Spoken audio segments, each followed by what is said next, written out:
भोजश्च शैवश्च नरपुङ्गवः युधामन्युश्च विक्रान्त उत्तमोजाश्च वीर्यवान् सौभद्रो द्रौपदेयाश्च ಹೋಸ್ಟ್ ಕೊಟ್ರು ಅಡ್ಡಿಲ್ಲ ಮಾತಾಜಿ, ನಿಮಗೆ ಹೋಸ್ಟ್ ಇಟ್ಕೊಳ್ಳಿ. सर्व एव महारथाः अस्माकं तु विशिष्टाये तानि बोधाद्विजोत्तमा नायका मम सैन्यस्य संज्ञार्थं तान् ब्रवीमि ते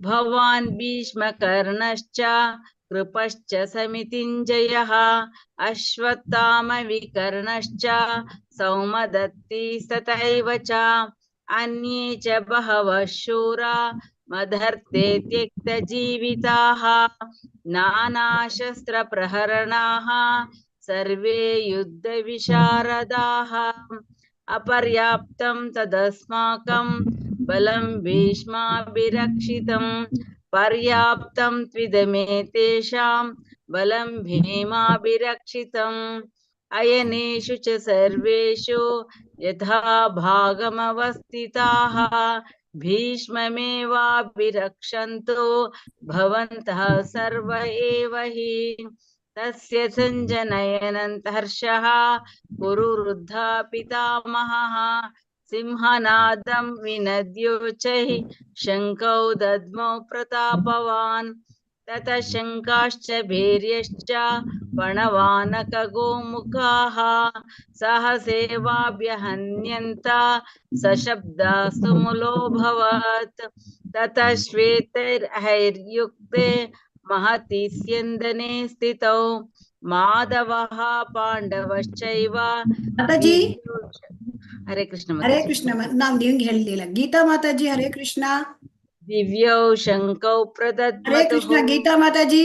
पाञ्चजन्यं हृषीकेशो देवदत्तं ಗೀತಾ धनञ्जयः ಮಾತಾಜಿ ಹರೇ ಕೃಷ್ಣ. पौण्ड्रं दद्मौ महाशङ्कं भीमकर्मारुकोदरः अनन्तविजयं राजा कुन्तिपुत्रो युधिष्ठिरः नकुलः सहदेवश्च सुघोषमणिपुष्पकौ काश्यश्च परमेश्वासः शिखण्डी च महारथः दृष्टद्युम्नो विराटश्च सात्यकीश्च पराजितः द्रुपदो द्रौपदेयाश्च सर्वशः पृथिवीपते सौभद्रश्च महाबाहु शङ्खदद्मो पृथक् स्वघोषोधार्तराष्ट्राणां हृदयानि व्यधारयात् नभश्च पृथिवीं चैव तुमुलोऽभ्यनुनादयान् अथ व्यवस्थितान् दृष्ट्वा धार्तराष्ट्रान् कपिध्वजः प्रवृत्ते शस्त्रसम्पाते धनुरुद्यम पाण्डव ऋषिकेशं तदा वाक्यम् इदमाह महीपते सेनयोरुभयोर्मध्ये रथं स्थापय मे अच्युत यावदेता निरीक्षेऽहं योद्धुकामानवस्थितान् कैर्मया सह योद्धव्यम् अस्मिन् रणसमुद्यमे योत्समानेन वेक्षेऽहं य एतेऽत्र समागतः धार्तराष्ट्रस्य दुर्बुद्धे युद्धे प्रियचिकीर्षवा संजय उवाच एवमुक्तो ऋषिकेशो गुडाकेशेन भारत सेनयोरुभयोर्मध्ये स्थापयित्वा रथोत्तमम् भीष्मद्रोणप्रमुखतः सर्वेषां च महीक्षिताम् उवाच पार्थ पश्येतान् समे वेतान्युरूनिति तत्र पश्यति तान् पार्थः पितॄनत पितामहान् आचार्यान् मालुतान् तान् त्राणोत्रान् सखींस्तथा तान् समीक्ष स कौन्तेय ಮಾತಾಜಿ ನಿಮ್ಗೆ ಹೋಸ್ಟ್ ಮಾಡ್ತೇನೆ. ಗೀತಾ ಮಾತಾಜಿ सर्वान् कृपया परया ಮಾತಾಜಿ ರೆಕಾರ್ಡ್ ಮಾಡ್ಲಿಕ್ಕೆ ಆಗತ್ತಾ? ಆಗುತ್ತೆ ಮಾತಾಜಿ, ಅದಕ್ಕೆ ನಿಮ್ಗೆ ಮಾಡಿದೀನಿ. ರೆಕಾರ್ಡ್ ಆಗ್ತಾ ಇದೆ, ನಾನು ನಿಮ್ಗೆ ಕಳಿಸ್ತೇನೆ. सीदन्ति मम गात्राणि मुखं च परिशुष्यति वेपतुश्च शरीरे मे रोमहर्षश्च जायते गाण्डीवं स्रंसते हस्तात् क्लैव परिदर्हते न च शक्नोम्यवस्थातुं भ्रमतीव च मे मनः निमित्तानि च पश्यामि विपरीतानि केशव न च श्रेयो न पश्यामि हत्वा स्वजनमाहवे न काङ्क्षे विजयं कृष्ण न च राज्यं सुखानि च किं नो राज्येन गोविन्द किं भोग्ये जीवितेन वा एषमर्थे काङ्क्षितं नो राज्यं भोगा सुखानि च तैमेव स्थिता युद्धे प्राणाः त्यक्त्वा धनानि च आचार्य पितरा पुत्र तथैव च पितामहाः मातुलाः श्वशुराः पौत्राः श्यालाः सम्बन्धिनस्तथा एतान् हन्तुमिच्छामि ज्ञतोऽपि मधुसूदन अपि त्रैलोक्यराजस्य हेतो किं नो मही कृते निहत्य धार्तराष्ट्रान्नः का प्रीति स्यात् जनार्दन पापमेवाश्रयेदस्मान् अत्वैतानात् आततायिनः तस्मान्नर्हा वयं हन्तुं धार्तराष्ट्रान् बान्धवान् स्वजनं हि कथं हत्वा सुखिनः स्याम माधव युध्यप्यते न पश्यन्ति लोभोपहत चेतसः कुलक्षय कृतं दोषं मित्रद्रोहे च पातकम् कथं न ज्ञेयमस्माभिः पापादस्मान्निवर्तितं कुलक्षय कृतं दोषं प्रपश्यद्भिजनार्दन कुलक्षये प्रणश्यन्ति कुलधर्मा सनातनः धर्मे नष्टे कुलं कृत्स्नम् अधर्मो अभिभवत्युत अधर्माभिभवात् कृष्ण प्रदुष्यन्ति कुलस्त्रियः स्त्रीषु दृष्ट्वा सुवार्ष्णेय जायते वर्णसङ्करः संकरो नरकायेव कुलज्ञानं कुलस्य च पतन्ति पितरो ह्येष्य लुप्तपिण्डोदकक्रियः दोषरहिते कुलज्ञानं वर्णसङ्करकारकैः उत्साद्यन्ते जातिधर्माः कुलधर्माश्च शाश्वताः उत्सन्नकुलधर्माणां मनुष्याणां जनार्दन नरके नियतं वासो भवतीत्यनुशुश्रुमाम् अहो बता महत्पापं कर्तुं व्यवस्थिता ಮಾತಾಜಿ ನೀವು ಅನ್ಮ್ಯೂಟ್ ಆಗಿ ಸೌಂಡ್ ಬರ್ತಾ ಇದೆ ಅದಕ್ಕೆ. ಹರೇ ಕೃಷ್ಣ. ಚಂದ್ರಿಕಾ ಮಾತಾಜಿ. ಹಾ ಮಾತಾಜಿ ಆಗಿದ್ದೀನಿ ಮಾತಾಜಿ. ಅಹೋ ಬತಾ ಮಹತ್ಪಾಪಂ कर्तुं व्यवस्थिता वयं युद्धाय सुखलोभेन हन्तुं स्वजनमुद्यताः यदि माम प्रतीकारम् अशस्त्रं शस्त्रपाणयः धार्तराष्ट्रारणे हन्युः सन्मे क्षेमतरं भवेत् सञ्जय उवाच एवमुक्त्वा अर्जुनः सङ्ख्ये रथोपस्थ उपाविशत् विसृज्य सशरं चापं ಶೋಕ ಸಂವಿಘ್ನ ಮಾನಸಃ. ಹರೇ ಕೃಷ್ಣ ಮಾತಾಜಿ, ಧನ್ಯವಾದಗಳು ಮಾತಾಜಿ. ಹರೇ ಕೃಷ್ಣ ಮಾತಾಜಿ. ಮಾತಾಜಿ ನೀವು ಅಟೆಂಡೆನ್ಸ್ ಲಿಂಕ್ ಹಾಕಿ. ಮಾತಾಜಿ ಹಾಕ್ತೀನಿ ಮಾತಾಜಿ. ಅಟೆಂಡೆನ್ಸ್ ಲಿಂಕ್ 3 ಟೈಮ್ಸ್ ಹಾಕಿ ಆಯ್ತಾ? ಮಾತಾಜಿ ಹಾಕ್ತೀನಿ Mataji. 3 times hockey. Hare Krishna. Starting, middle and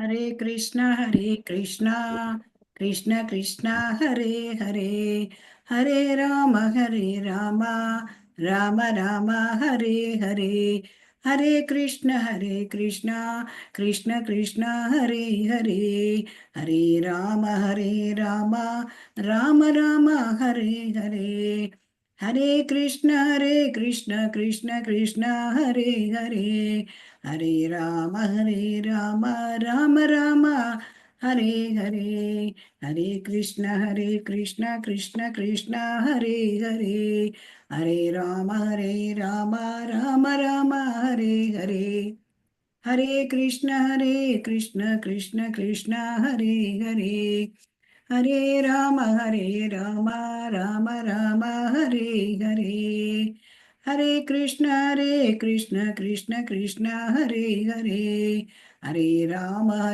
Rama Rama ಹರೇ ಹರೇ ಹರೇ ಕೃಷ್ಣ ಕೃಷ್ಣ ಕೃಷ್ಣ ಹರೇ ಹರೇ ಹರೇ ರಾಮ ರಾಮ ಹರೇ ಹರೇ ಹರೇ ಕೃಷ್ಣ ಕೃಷ್ಣ ಹರೇ ಹರೇ ಹರೇ ರಾಮ ರಾಮ ಹರೇ ಹರೇ ಹರೇ ಕೃಷ್ಣ ಕೃಷ್ಣ ಕೃಷ್ಣ ಹರೇ ಹರೇ ಹರೇ ರಾಮ ರಾಮ ಹರೇ ಹರೇ ಹರೇ ಕೃಷ್ಣ ಕೃಷ್ಣ ಕೃಷ್ಣ ಹರೇ ಹರೇ ಹರೇ ರಾಮ ಹರೇ ರಾಮ ರಾಮ ಹರೇ ಹರೇ ಹರೇ ಕೃಷ್ಣ ಕೃಷ್ಣ ಕೃಷ್ಣ ಹರೇ ಹರೇ ಹರೇ ರಾಮ ರಾಮ ಹರೇ ಹರೇ ಹರೇ ಕೃಷ್ಣ ಎಲ್ಲ ಭಕ್ತರಿಗೂ ಸ್ವಾಗತ. ಇವತ್ತಿನ ಭಗವದ್ಗೀತೆ 18 ದಿನಗಳಲ್ಲಿ ಭಗವದ್ಗೀತೆ ಅಧ್ಯಯನ ಈ ತರಗತಿಗೆ ಬಂದ ತಮ್ಮೆಲ್ಲರಿಗೂ ಕೂಡ ತುಂಬಾ ಸ್ವಾಗತ. ಶ್ರೀ ರಾಧಾ ಗೋವಿಂದ ದೇವಸ್ಥಾನ ಮಂಗಳೂರು ಇವರು ನಡೆಸಿಕೊಡುತ್ತಿರ್ತಕ್ಕಂತಹ ಈ ತರಗತಿಗೆ ನೀವೆಲ್ಲ ಬಂದಿದ್ದೀರಿ. ನೀವೆಲ್ಲ ತುಂಬಾ ಭಾಗ್ಯವಂತರು, ತುಂಬಾ ಪುಣ್ಯವಂತರು. ಏಕೆಂದ್ರೆ ಭಗವದ್ಗೀತೆಯ ಈ ತರಗತಿಗೆ ಬರುವುದು ಅಂತಂದ್ರೆ ಅದು ಕೇವಲ ಭಾಗ್ಯವಂತರಿಗೆ ಮಾತ್ರ ಸಿಕ್ಕುವಂಥದ್ದು. ಗುರು ಕೃಷ್ಣ ಕೃಪಾಪಾಹೆ ಭಕ್ತಿಲತಾ ಬೀಜ. ಆ ಗುರುವಿನ ಅನುಗ್ರಹ, ಕೃಷ್ಣನ ಕರುಣೆ ನಿಮಗೆ ಸಿಕ್ಕಿದೆ. ಆದ್ದರಿಂದ ನೀವೆಲ್ಲ ಈ ತರಗತಿಗೆ ಬಂದಿದ್ದೀರಾ. ಈಗ ನನಗೆ 2 ಜನ ಅಥವಾ 3 ಜನ ಹೇಳಿ, ನೀವು ಏಕೆ ಈ ತರಗತಿಗೆ ಬರ್ಲಿಕ್ಕೆ ಇಷ್ಟಪಟ್ಟಿದ್ದೀರಿ? ಈ ಭಗವದ್ಗೀತೆ ಅಧ್ಯಯನ ತರಗತಿ. ಹರೇ ಕೃಷ್ಣ ಮಾತಾಜಿ. ಹರೇ ಕೃಷ್ಣ. ಚಂದ್ರಿಕಾ ಮಾತಾಜಿ ಅನ್ಮ್ಯೂಟ್ ಮಾಡಿ ಅವರು ಹೇಳಲಿ. ಹರೇ ಕೃಷ್ಣ. ಮಹೇಶ್ ದೇಶಪಾಂಡೆ ಅವರಿಗೆ ಅನ್ಮ್ಯೂಟ್ ಮಾಡಿ.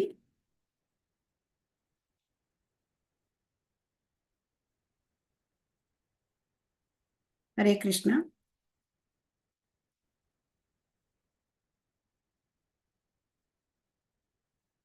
ಹರೇ ಕೃಷ್ಣ. ಮಹೇಶ್ ದೇಶಪಾಂಡೆ ಪ್ರಭು. ಹರೇ ಕೃಷ್ಣ. ತಾವು ಹೇಳ್ತೀರಾ? ಹರೇ ಕೃಷ್ಣ. ಮಾತಾಜಿ ಅವರು ಅನ್ಮ್ಯೂಟ್. ಮಾತಾಜಿ ಪೋಸ್ಟ್ ಮಾಡಿಲ್ಲ ಮಾತಾಜಿ, ಹಾಗಾಗಿ ನಾನು ಮಾಡಕ್ ಆಗ್ತಾ ಇಲ್ಲ. ಪೋಸ್ಟ್ ಮಾಡಿ. ಪೋಸ್ಟ್ ಆಗಿಲ್ವಾ? ಇಲ್ಲ. ಹ್ಯಾಂಡ್ ರೈಸ್ ಮಾಡಿ. ಓಕೆ ಮಾತಾಜಿ.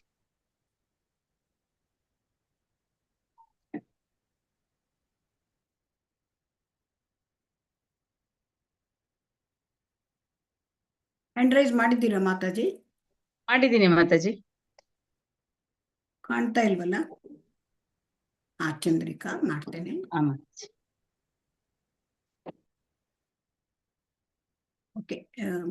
ಓಕೆ. ಹರೇ ಕೃಷ್ಣ. 2 ಜನರಿಗೆ ಹೋಸ್ಟ್, 2 ಜನರಿಗೆ ನೀವು ಇದು ಮಾಡಿ ಮಾತಾಜಿ. ಮತ್ತೆ ಎಲ್ಲ ವಿಡಿಯೋಸ್ಗಳನ್ನು ಕೂಡ ಆಫ್ ಮಾಡಿಬಿಡಿ.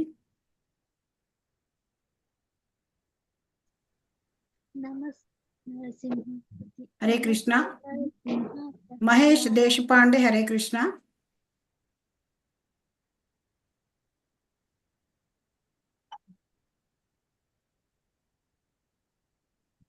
ಹರೇ ಕೃಷ್ಣ.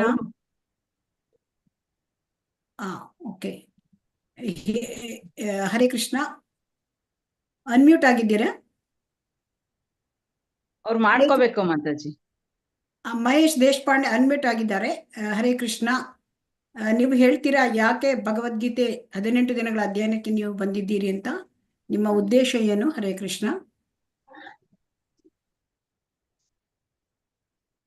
ಹರೇ ಕೃಷ್ಣ. ಅವರು ಮತ್ತೆ ಬೇರೆ ಯಾರು ಹ್ಯಾಂಡ್ ರೈಸ್ ಮಾಡಿದ್ದಾರೆ ಅವರಿಗೆ ಓಪನ್ ಮಾಡಿ ಮಾತಾಜಿ.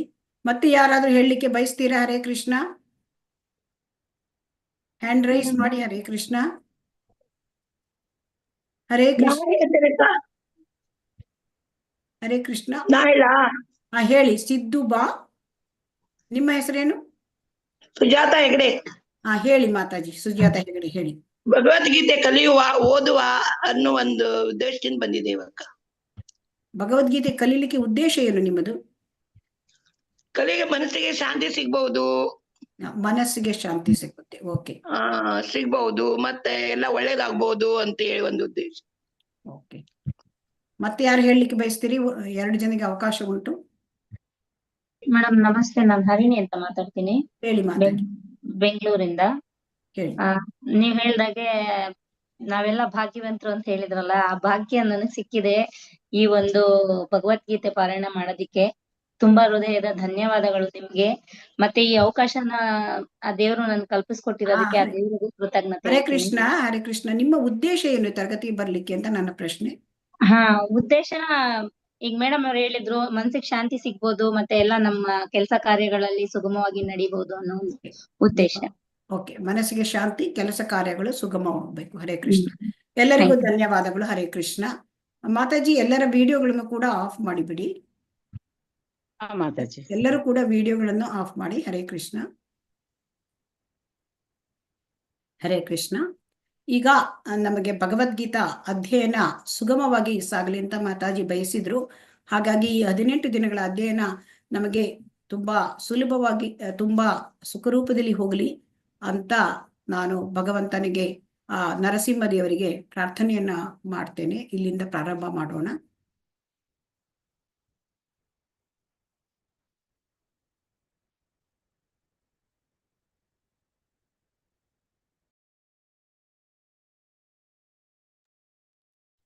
ಹರೇ ಕೃಷ್ಣ. ನಮಸ್ತೆ ನರಸಿಂಹಾಯ ಪ್ರಹ್ಲಾದಲದದಾಯಿನೇ ಹಿರಣ್ಯಕಶಿಪೋರ್ವಕ್ಷಸ್ಥಲ ಶಿಲಟಂಕನಖಾಲಯೇ. ನಮಸ್ತೆ ನರಸಿಂಹಾಯ ಪ್ರಹ್ಲಾದಲದದಾಯಿನೇ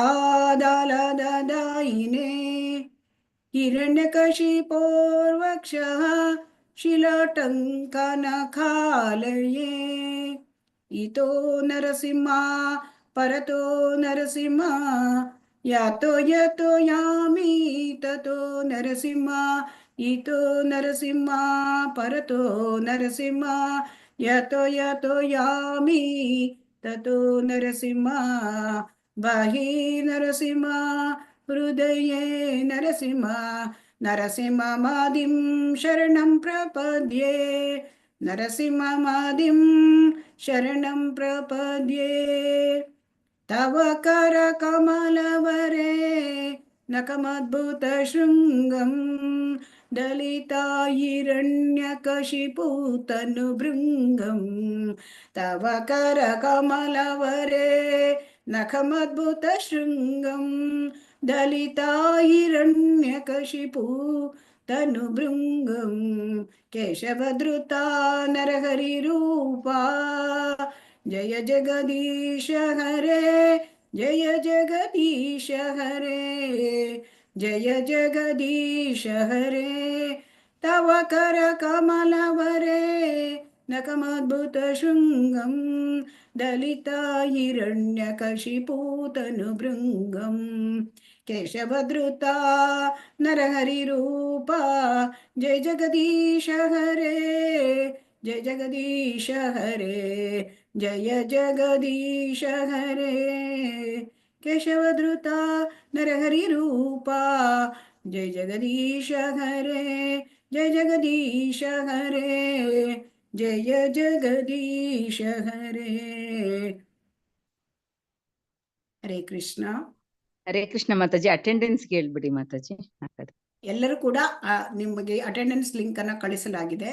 ಅದನ್ನ ನೀವು ನೀವು ಅಟೆಂಡೆನ್ಸ್ ಹಾಕಬೇಕು ಆ ಲಿಂಕ್ ಅಲ್ಲಿ. ಮತ್ತೆ ನೀವು ಎರಡನೇ ಸಾರಿ ಇದನ್ನು ಕೇಳ್ತಾ ಇದ್ರೆ ಭಗವದ್ಗೀತೆಯನ್ನ ಅದು ರಿಪೀಟರ್ ಅಂತ ಮಾಡಿ. ಹೊಸದಾಗಿ ಜಾಯ್ನ್ ಆಗಿದ್ರೆ ಫ್ರೆಶ್ ಅಂತ ಅದಕ್ಕೆ ರಿಪೀಟರ್ ಅದನ್ನ ತುಂಬಬೇಕಾಗಿಲ್ಲ. ಹರೇ ಕೃಷ್ಣ. ಓಂ ಅಜ್ಞಾನತಿಮಿರಾಂಧಸ್ಯ ಜ್ಞಾನಾಂಜನಶಲಾಕಯಾ ಚಕ್ಷುರುನ್ಮೀಲಿತಂ ಯೇನ ತಸ್ಮೈ ಶ್ರೀ ಗುರವೇ ನಮಃ. ಶ್ರೀಚೈತನ್ಯಮನೋಭೀಷ್ಟಂ ಸ್ಥಾಪಿತಂ ಯೇನ ಭೂತಲೆ ಸ್ವಯಂ ರೂಪಃ ಕದಾ ಮಹ್ಯಂ ದದಾತಿ ಸ್ವಪದಾಂತಿಕಂ. ವಂದೇಹಂ ಶ್ರೀಗುರೋಃ ಶ್ರೀಯುತಪದಕಮಲಂ ಶ್ರೀಗುರೂನ್ ವೈಷ್ಣವಾಂಶ್ಚ ಶ್ರೀರೂಪಂ ಸಾಗ್ರಜಾತಂ ಸಹಗಣ ರಘುನಾಥಾನ್ವಿತಂ ತಂ ಸಜೀವಂ ಸಾದ್ವೈತಂ ಸಾವಧೂತಂ ಪರಿಜನ ಸಹಿತಂ ಕೃಷ್ಣ ಚೈತನ್ಯ ದೇವಂ ಶ್ರೀರಾಧಾ ಕೃಷ್ಣ ಪಾದಾನ್ ಸಹಗಣ ಲಲಿತಾ ಶ್ರೀ ವಿಶಾಖಾನ್ವಿತಾಂಶ್ಚ. ಹೇ ಕೃಷ್ಣ ಕರುಣಾ ಸಿಂಧೋ ದೀನಬಂಧೋ ಜಗತ್ಪತೆ ಗೋಪೇಶ ಗೋಪಿಕಾ ಕಾಂತ ರಾಧಾ ಕಾಂತ ನಮೋಸ್ತುತೆ. ತಪ್ತ ಕಾಂಚನ ಗೌರಾಂಗಿ ರಾಧೆ ವೃಂದಾವನೇಶ್ವರಿ ವೃಷಭಾನುಸುತೆ ದೇವಿ ಪ್ರಣಮಾಮಿ ಹರಿ ಪ್ರಿಯೇ. ವಾಂಚಾಕಲ್ಪತರುಭ್ಯಶ್ಚ ಕೃಪಾ ಸಿಂಧುಭ್ಯ ಏವ ಚ ಪತಿತಾನಾಂ ಪಾವನೇಭ್ಯೋ ವೈಷ್ಣವೇಭ್ಯೋ ನಮೋ ನಮಃ. ನಮೋ ಓಂ ವಿಷ್ಣುಪಾದಾಯ ಕೃಷ್ಣಪ್ರೇಷ್ಠಾಯ ಭೂತಲೆ ಶ್ರೀಮತೆ ಭಕ್ತಿವೇದಾಂತ ಸ್ವಾಮಿನ್ನಿತಿ ನಾಮಿನೇ. ನಮಸ್ತೆ ಸರಸ್ವತೆ ದೇವೆ ಗೌರವಾಣಿ ಪ್ರಚಾರಿಣಿ ನಿರ್ವಿಶೇಷ ಶೂನ್ಯವಾದಿ ಪಾಶ್ಚಾತ್ಯ ದೇಶ ತಾರಿಣಿ. ಜಯ ಶ್ರೀ ಕೃಷ್ಣ ಚೈತನ್ಯ ಪ್ರಭು ನಿತ್ಯಾನಂದ ಶ್ರೀ ಅದ್ವೈತ ಗದಾಧರ ಶ್ರೀ ವಾಸದಿ ಗೌರ ಭಕ್ತ ವೃಂದ. ಹರೇ ಕೃಷ್ಣ ಕೃಷ್ಣ ಕೃಷ್ಣ ಹರೇ ಹರೇ ಹರೇ ರಾಮ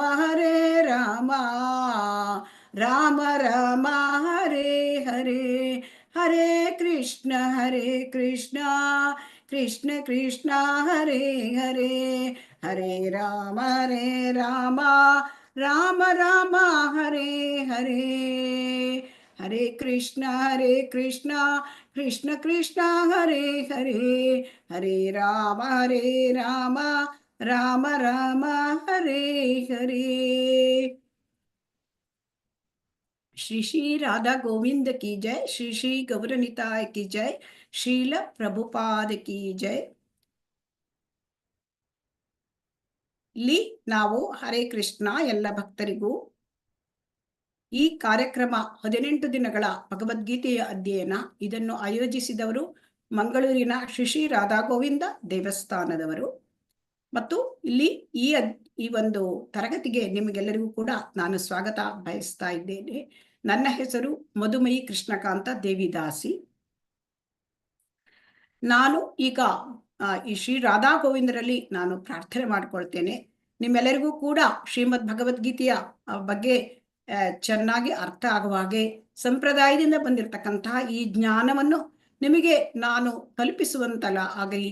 ಅದಕ್ಕೆ ಶ್ರೀ ಶ್ರೀ ರಾಧಾ ಗೋವಿಂದ ನನಗೆ ಶಕ್ತಿಯನ್ನು ಕೊಡಲಿ ಅಂತ ಪ್ರಾರ್ಥನೆ ಮಾಡ್ಕೊಳ್ತೇನೆ. ಹಾಗೂ ಕೂಡ ನೀವೆಲ್ಲರೂ ಕೂಡ ಪ್ರಾರ್ಥನೆ ಮಾಡ್ಕೊಳ್ಳಿ. ನಿಮಗೂ ಕೂಡ ಇಲ್ಲಿ ಒಂದು ಶ್ರೀಮದ್ ಭಗವದ್ಗೀತೆ ಚೆನ್ನಾಗಿ ಅರ್ಥ ಆಗಲಿ ಈ ತರಗತಿಗಳಲ್ಲಿ ಅಂತ ನೀವು ಕೂಡ ಪ್ರಾರ್ಥನೆ ಮಾಡ್ಕೊಳ್ಳಿ.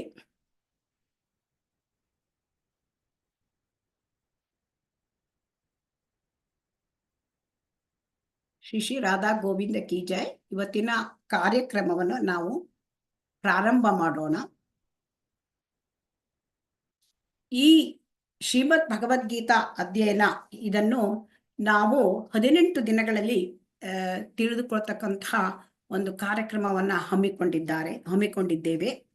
ಈ 18 ದಿನಗಳಲ್ಲಿ ಶ್ರೀಮದ್ ಭಗವದ್ಗೀತೆಯನ್ನ ಅರ್ಥ ಮಾಡ್ಕೊಳ್ಳಿಕ್ಕೆ ಸಾಧ್ಯ ಇಲ್ಲ. ಈ 18 ದಿನಗಳ ಈ ಕೋರ್ಸ್ ಆಳವಾದ ಅಧ್ಯಯನ ಮಾಡಲಿಕ್ಕೆ ಇದು ಪೂರ್ವ ಸಿದ್ಧತೆ ಅಷ್ಟೇ.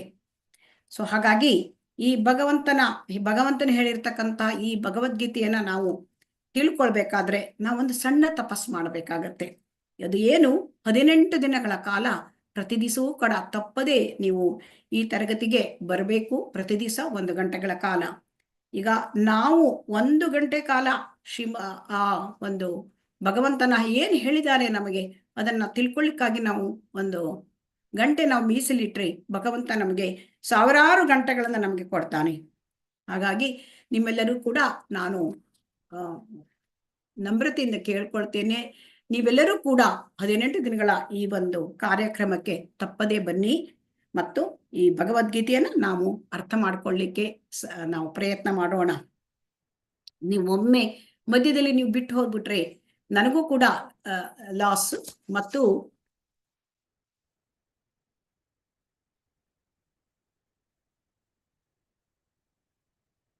ನಿಮಗೂ ಕೂಡ ಲಾಸ್.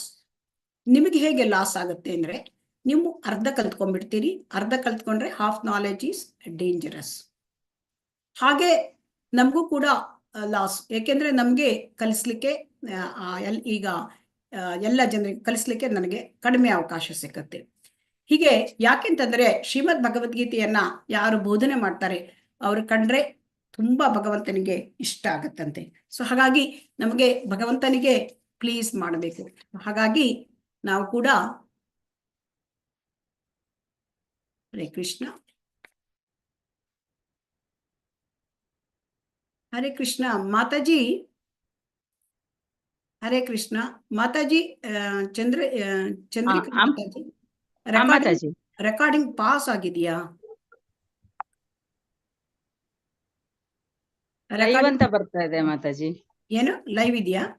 ಹಾ, ಓಕೆ. ಹರೇ ಕೃಷ್ಣ. ಇಲ್ಲಿ ಯಾಕಂದ್ರೆ ನನ್ಗೊಂದು ಮೆಸೇಜ್ ಬಂತು, ಇಲ್ಲಿ ರೆಕಾರ್ಡ್ ಆನ್ ದ ಕ್ಲೌಡ್ ಅಂತ ಬಂತು. ಆದ್ರೆ ನಿಮ್ಗೆ ಅಲ್ಲಿ ಲೈವ್ ಅಂತಿದ್ಯಾ? ಹಾ, ಲೈವ್ ಅಂತಿದೆ ಮಾತಾಜಿ. ಹಾ, okay, thank you. Hare Krishna. Hare Krishna.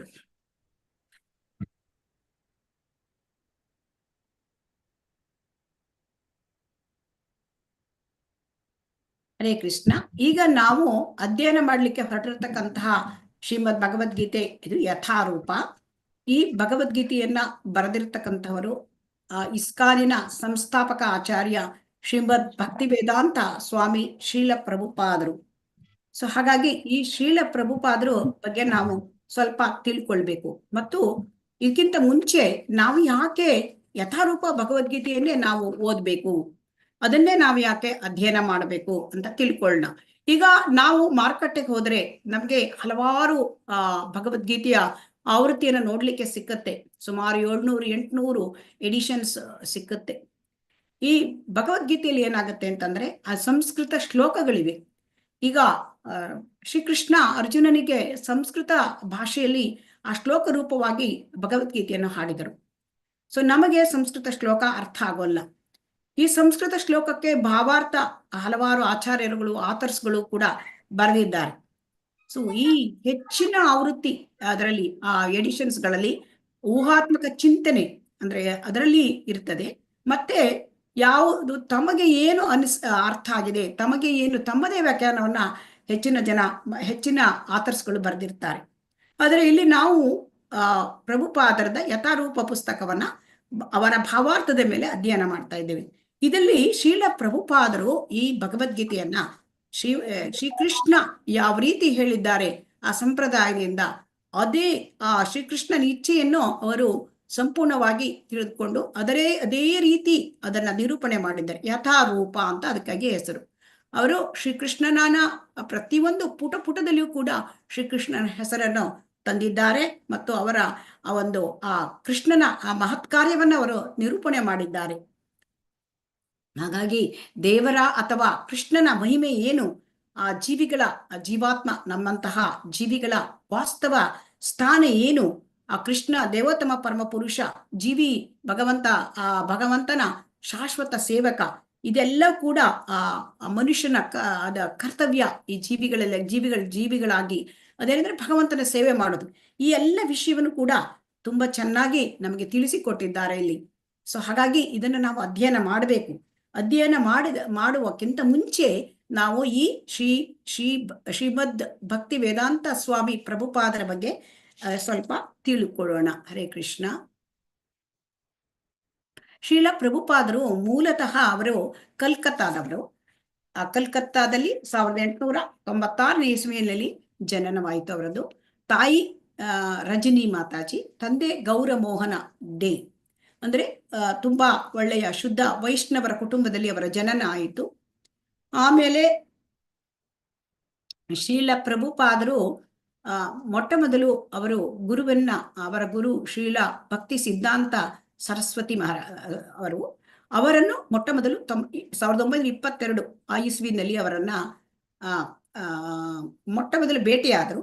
ಮತ್ತೆ ಆ ಭೇಟಿಯಾದಾಗ ಅವರು ಒಮ್ಮೆಲೆ ಅವರ ಗುರುಗಳು ಅವರಿಗೆ, ನೀನು ತುಂಬಾ ವಿದ್ವಾಂಸನ ತರ ಇಂಗ್ಲಿಷ್ ಕಲಿತಿದ್ದೀಯಾ, ಸೊ ಹಾಗಾಗಿ ನೀನು ಪಾಶ್ಚಾತ್ಯ ದೇಶಗಳಲ್ಲಿ ಈ ಒಂದು ನಮ್ಮ ಶ್ರೀಮದ್ ಭಗವದ್ಗೀತೆ ಇದನ್ನ ನೀನು ಪ್ರಚಾರ ಮಾಡಬೇಕು, ಕೃಷ್ಣ ಪ್ರಜ್ಞೆಯನ್ನು ನೀನು ಪ್ರಚಾರ ಮಾಡಬೇಕು, ಮತ್ತು ನೀನು ಹಣವಿದ್ದಾಗ ನೀನು ಪುಸ್ತಕಗಳನ್ನ ನೀನು ಈ ಒಂದು ಈ ಸಾಹಿತ್ಯ, ಈ ಒಂದು ವೈದಿಕ ಸಾಹಿತ್ಯಗಳನ್ನ ನೀನು ರಚಿಸಬೇಕು, ಅದನ್ನ ನೀನು ಎಲ್ಲರಿಗೂ ಹರಡಬೇಕು, ಹಂಚಬೇಕು. ಈ 2 ವಿಚಾರಗಳನ್ನ ಅವರಿಗೆ ಹೇಳಿದರು. ಮತ್ತು ಇದನ್ನೇ ಅವರು ತಲೆಯಲ್ಲಿ ಇಟ್ಕೊಂಡಿದ್ರು. ಗುರುಗಳು ಹೇಳಿದ ಮಾತನ್ನ ಅದನ್ನ ಪಾಲಿಸಬೇಕು, ಇದು ಅವರಲ್ಲಿ ಯಾವಾಗಲೂ ಇತ್ತು. ಆಮೇಲೆ ಅವರು ದೀಕ್ಷೆಯನ್ನು ತೆಗೆದುಕೊಂಡ್ರು 1933 ಇಸ್ವಿನಲ್ಲಿ. ಆಮೇಲೆ ಶ್ರೀ ಪ್ರಭುಪಾದರು ತುಂಬಾ ವರ್ಷಗಳ ಕಾಲ ಅವರಿಗೆ ಗುರುವಿನ ಹೇಳಿದ ಆಜ್ಞೆಯನ್ನ ಅವರಿಗೆ ಮಾಡ್ಲಿಕ್ಕಾಗ್ಲಿಲ್ಲ. ಆದರೂ ತಮ್ಮ ಇಳಿ ವಯಸ್ಸು 70 ವರ್ಷ ಆ ವಯಸ್ಸಿನಲ್ಲಿ ಅವರು ಕಾರ್ಗೋ ಶಿಪ್ನಲ್ಲಿ ಅಮೆರಿಕಕ್ಕೆ ಹೋಗ್ತಾರೆ. ಕಾರ್ಗೋ ಶಿಪ್ ಅಂತಂದ್ರೆ ಅದು ಜನ ಎಲ್ಲ ಓಡಾಡೋ ಶಿಪ್ ಅಲ್ಲ, ಅದು ಸಾಮಾನು ಸರಂಜಾಮಿ ಇದನ್ನೆಲ್ಲ ಸಾಗಿಸ್ತಕ್ಕಂತ ಹಡಗು. ಅಲ್ಲಿ ಆ ಶಿಪ್ನಲ್ಲಿ ಅವರು ಅಮೆರಿಕ ದೇಶಕ್ಕೆ ಹೋಗ್ತಾರೆ. ಅಲ್ಲಿ ಹೋಗುವಾಗ ಕೂಡ ಅವರಿಗೆ 2 ಬಾರಿ ಹೃದಯಾಘಾತ ಆಗತ್ತೆ. ಮತ್ತೆ ಅಲ್ಲಿ 37 ದಿವಸಗಳ ಪ್ರಯಾಣ. ಆಮೇಲೆ ಅವರು ತೀರಾ ಅಮೆರಿಕ ದೇಶದಲ್ಲಿ ತುಂಬಾ ಚಳಿ ಭಾರತ ದೇಶಕ್ಕೆ ಹೋಲಿಸಿದ್ರೆ.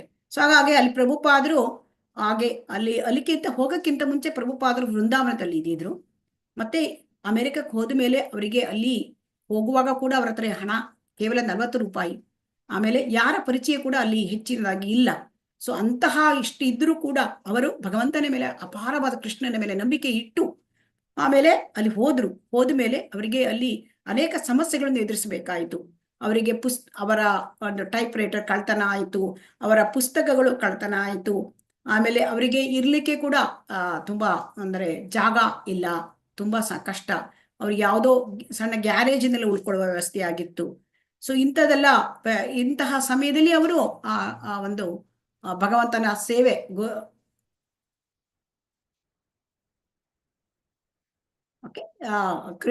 ಕೃಷ್ಣ ಪ್ರಜ್ಞೆಯ ಅದನ್ನು ಹರಡ್ಲಿಕ್ಕಾಗಿ ಅವರು ದೃಢ ನಿಶ್ಚಯವನ್ನು ಮಾಡಿದ್ರು. ಮತ್ತು ಆ ಸಮಯದಲ್ಲಿ ಏನಾಗಿತ್ತು ಅಂತಂದ್ರೆ ಅಲ್ಲಿ ಹಿಪ್ಪಿ ಮೂವ್ಮೆಂಟು, ಹಿಪ್ಪಿ ಚಳುವಳಿ ತುಂಬಾ ಹೆಚ್ಚಾಗಿತ್ತು. ಅಲ್ಲಿ ಆ ದೇಶದಲ್ಲಿ ಎಲ್ಲರನ್ನು ಕೂಡ ಫೋರ್ಸ್ಫುಲಿ ಯುದ್ಧಕ್ಕೆ ಹಾಕ್ತಾ ಇದ್ರು. ಹಾಗಾಗಿ ಅಲ್ಲಿದ್ದ ಯುವಕರು ತುಂಬಾ ಅವರಿಗೆ ಅದು ಇಷ್ಟ ಇರಲಿಲ್ಲ. ಹಾಗಾಗಿ ಅವರು ಬೀದಿಯಲ್ಲಿ ಇದ್ದಿದ್ರು.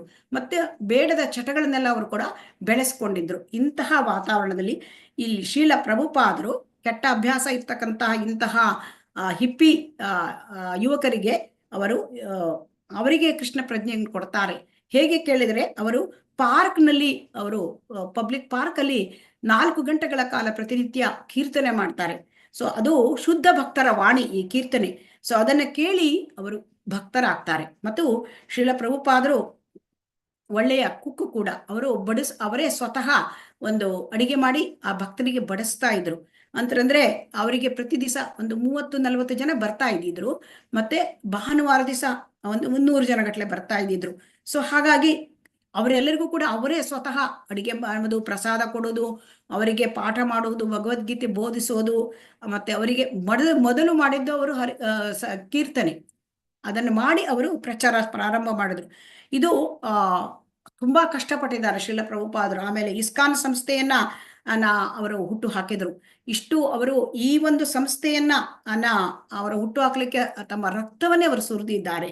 ತುಂಬಾ ಅವರಲ್ಲಿ ಇರ್ತಕ್ಕಂಥದ್ದು ಅಂತಂದ್ರೆ ಎದ್ದು ಕಾಣ್ತಕ್ಕಂಥದ್ದು ಅಂತಂದ್ರೆ ನಮ್ರತೆ, ಮತ್ತೆ ಅವರಲ್ಲಿ ಇರ್ತಕ್ಕಂಥದ್ದು ತುಂಬಾ ಉತ್ಸಾಹ ಮತ್ತು ನಮ್ರತೆ. ಸೊ ಎಲ್ಲರಿಗೂ ಕೂಡ ಈ ಉತ್ಸಾಹ ನಮ್ರತೆ ಎರಡೂ ಕೂಡ ಅವರಿಗೆ ಒಟ್ಟೊಟ್ಟಿಗೆ ಇರೋದಿಲ್ಲ ಎಲ್ಲರಿಗೆ. ಸೊ ಅವರಲ್ಲಿ ಉತ್ಸಾಹ ಮತ್ತು ನಮ್ರತೆಯನ್ನ ನಾವು ಕಾಣ್ತೇವೆ. ಸೊ ಹಾಗಾಗಿ ಪ್ರಭುಪಾದರ ಹತ್ತಿರ ಇವೆರಡೂ ಕೂಡ ಇದ್ದಿತ್ತು.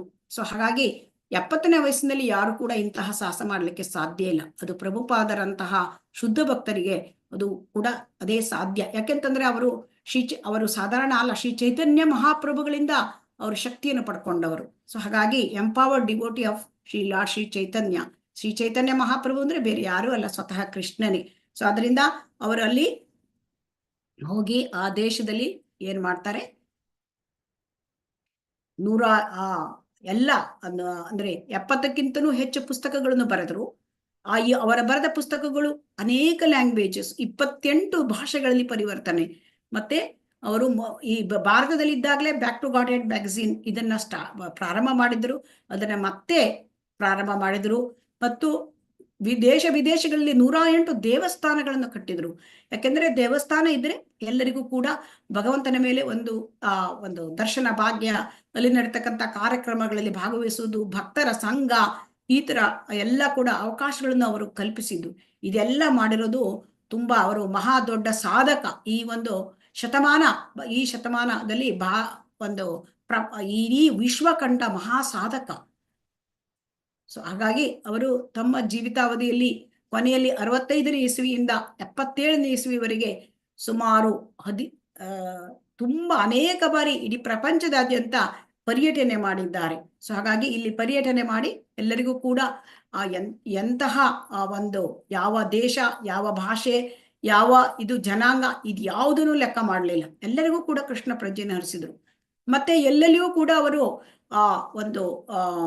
ರಥವನ್ನ, ಜಗನ್ನಾಥ ರಥವನ್ನ ಎಳೆಯುವುದು, ಕೈಯಲ್ಲಿ ಕರತಾಳ ಮಾಡಿ ಒಂದು ಹರಿನಾಮ ಸಂಕೀರ್ತನೆಯನ್ನು ಹರಡುವುದು, ಇಂತಹ ಎಲ್ಲದನ್ನು ಕೂಡ ಅವರು ಮಾಡಿದರು. ಇದು ಒಂದು ದೇಶದಲ್ಲಿ ಅಲ್ಲ, ಇಡೀ ಪ್ರಪಂಚದಾದ್ಯಂತ ಹರಡಿದ್ದಾರೆ.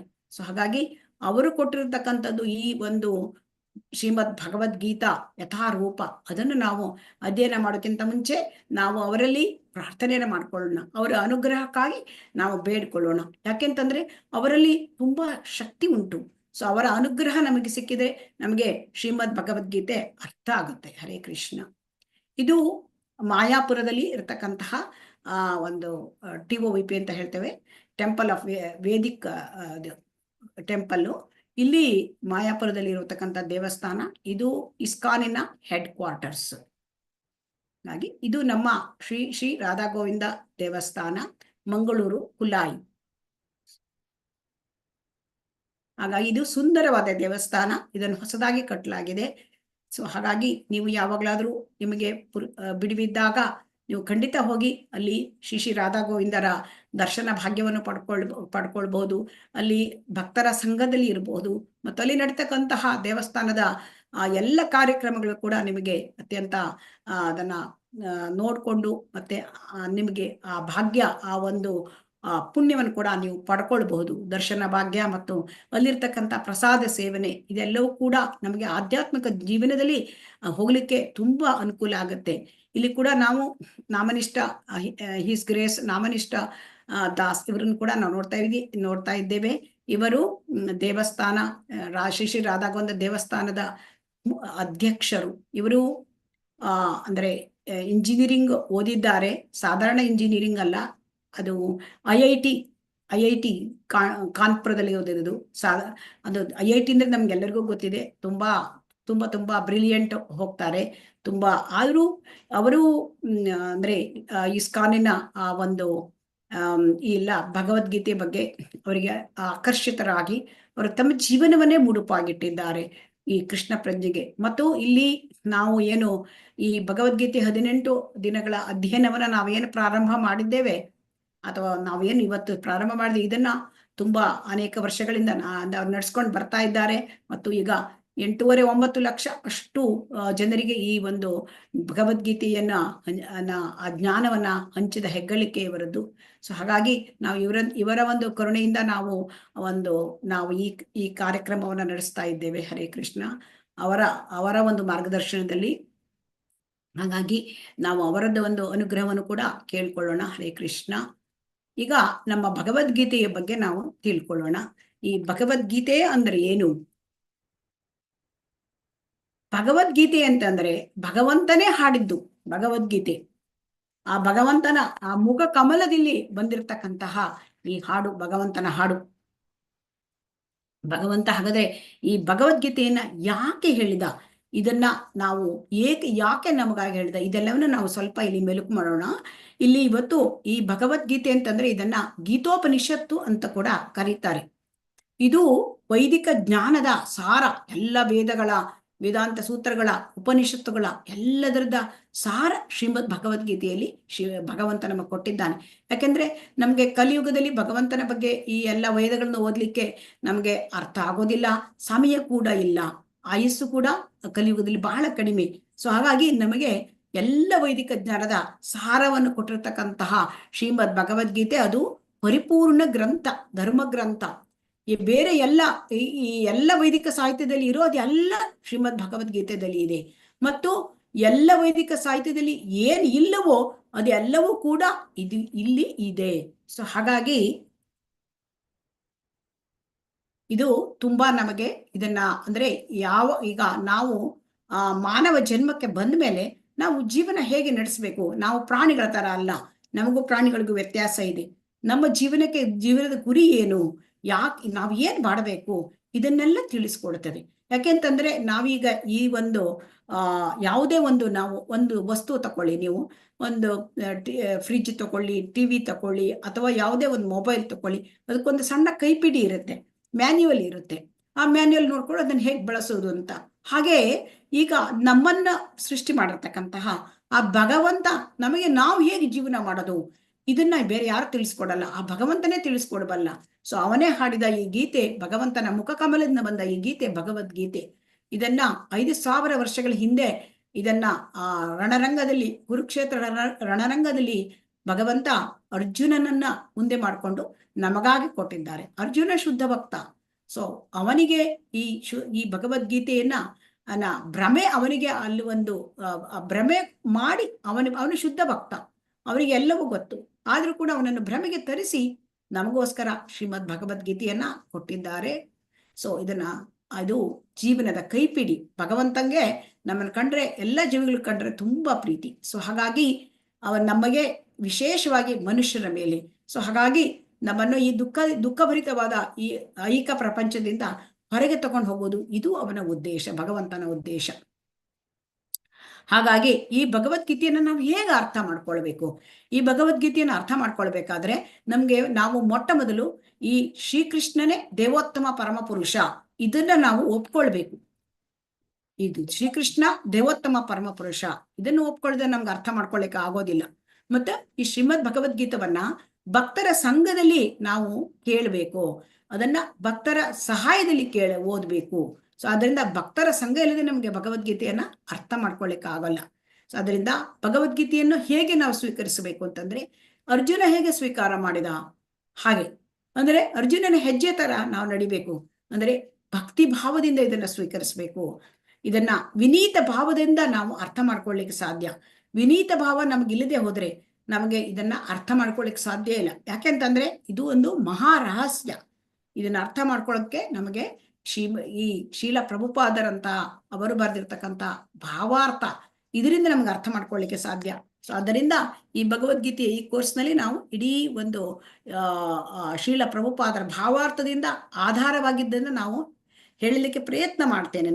ನಾನು ನಮ್ಮದು ಅಂತ ಸ್ವಂತ ಯಾವುದೂ ಇಲ್ಲ, ಎಲ್ಲವೂ ಕೂಡ ಅವರು ಹೇಳಿದ್ದು, ಅವರ ಭಾವಾರ್ಥವನ್ನಲ್ಲಿ ಏನು ಹೇಳಿದ್ದಾರೆ ಅದನ್ನು ನಾವು ನಿಮಗೆ ಹೇಳಲಿಕ್ಕೆ ತಲುಪಿಸ್ಲಿಕ್ಕೆ ಪ್ರಯತ್ನ ಮಾಡ್ತೇನೆ. ಯಾಕೆಂದ್ರೆ ಅವರು ಪೋಸ್ಟ್ ಕೊಟ್ಟಿದ್ದಾರೆ, ನಾವು ಅದನ್ನು ನಿಮಗೆ ತಲುಪಿಸ್ಬೇಕು ಅಷ್ಟೇ. ನಾವು ಪೋಸ್ಟ್ ಮ್ಯಾನ್ ಅಷ್ಟೇ, ನಮ್ಮ ಸ್ವಂತದ್ದು ಏನೂ ಇಲ್ಲ. ಅದರಿಂದ ಈ ಭಗವದ್ಗೀತೆಯ ಮುಖ್ಯ ಉದ್ದೇಶ ಅಂತಂದ್ರೆ, ಈಗ ನಾವು ಮನುಷ್ಯರು, ನಾವೀಗ ಭೌತಿಕ ಅಸ್ತಿತ್ವ ಈ ಒಂದು ಅಜ್ಞಾನದಲ್ಲಿ ನಾವು ಉಳಿದ್ಕೊಂಡ್ಬಿಟ್ಟಿದ್ದೇವೆ. ಕಷ್ಟ ಕಾರ್ಪಣ್ಯದಲ್ಲಿ ಮಧ್ಯದಲ್ಲಿ ಇರ್ತೇವೆ. ಯಾಕೆಂತಂದ್ರೆ ಎಲ್ಲರಿಗೂ ಕೂಡ ಒಂದು ಐಹಿಕ ಪ್ರಪಂಚದಲ್ಲಿ ಬಂದ ಮೇಲೆ ಅದು ದುಃಖಾಲಯ ಮತ್ತು ಅಶಾಶ್ವತ ಅಂತ ಮುಂದೆ ಹೇಳ್ತಾನೆ ಭಗವಂತ. ಇದು ದುಃಖಾಲಯ, ದುಃಖ ಎಲ್ಲರಿಗೂ ಕೂಡ ಇದ್ದದ್ದೇ.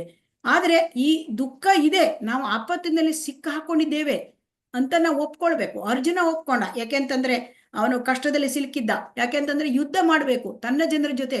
ಸೊ ಹಾಗಾಗಿ ತನ್ನ ಗುರುಗಳ ಜೊತೆ, ತನ್ನ ಪಿತಾಮಹ, ತನ್ನ ಎತ್ತಿ ಆಡಿಸಿದ ಅಜ್ಜನ ವಿರುದ್ಧ ಹೋರಾಡಬೇಕು, ಬಂಧು ಬಾಂಧವರ ಜೊತೆ ಹೋರಾಡಬೇಕು, ಅಣ್ಣ ತಮ್ಮ ಕೌರವರ ಜೊತೆ ಹೋರಾಡಬೇಕು. ಸೊ ಇದು ಅವರ ಕಷ್ಟ. ಸೊ ಆದ್ದರಿಂದ ನಾವು ಕೂಡ ಕಷ್ಟಕ್ಕೆ ಸಿಲುಕಿದ್ದೇವೆ, ಆದ್ರೆ ನಾವು ಅರ್ಥ ಮಾಡ್ಕೊಳ್ತಾ ಇಲ್ಲ.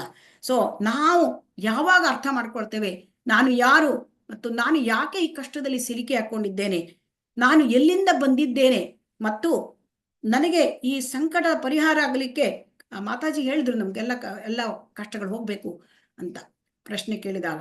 ಸೊ ಈ ಕಷ್ಟಕ್ಕೆ ಕಾರಣ ಏನು? ಮತ್ತೆ ಮತ್ತೊಂದು ಪ್ರಶ್ನೆ, ನಾವು ಸಾಯ್ತೇವೆ, ಇದು ಗೊತ್ತು ಎಲ್ಲರಿಗೂ, ಆದರೆ ಸತ್ತರ ನಂತರ ನಾವು ಎಲ್ಲಿಗೆ ಹೋಗ್ತೇವೆ?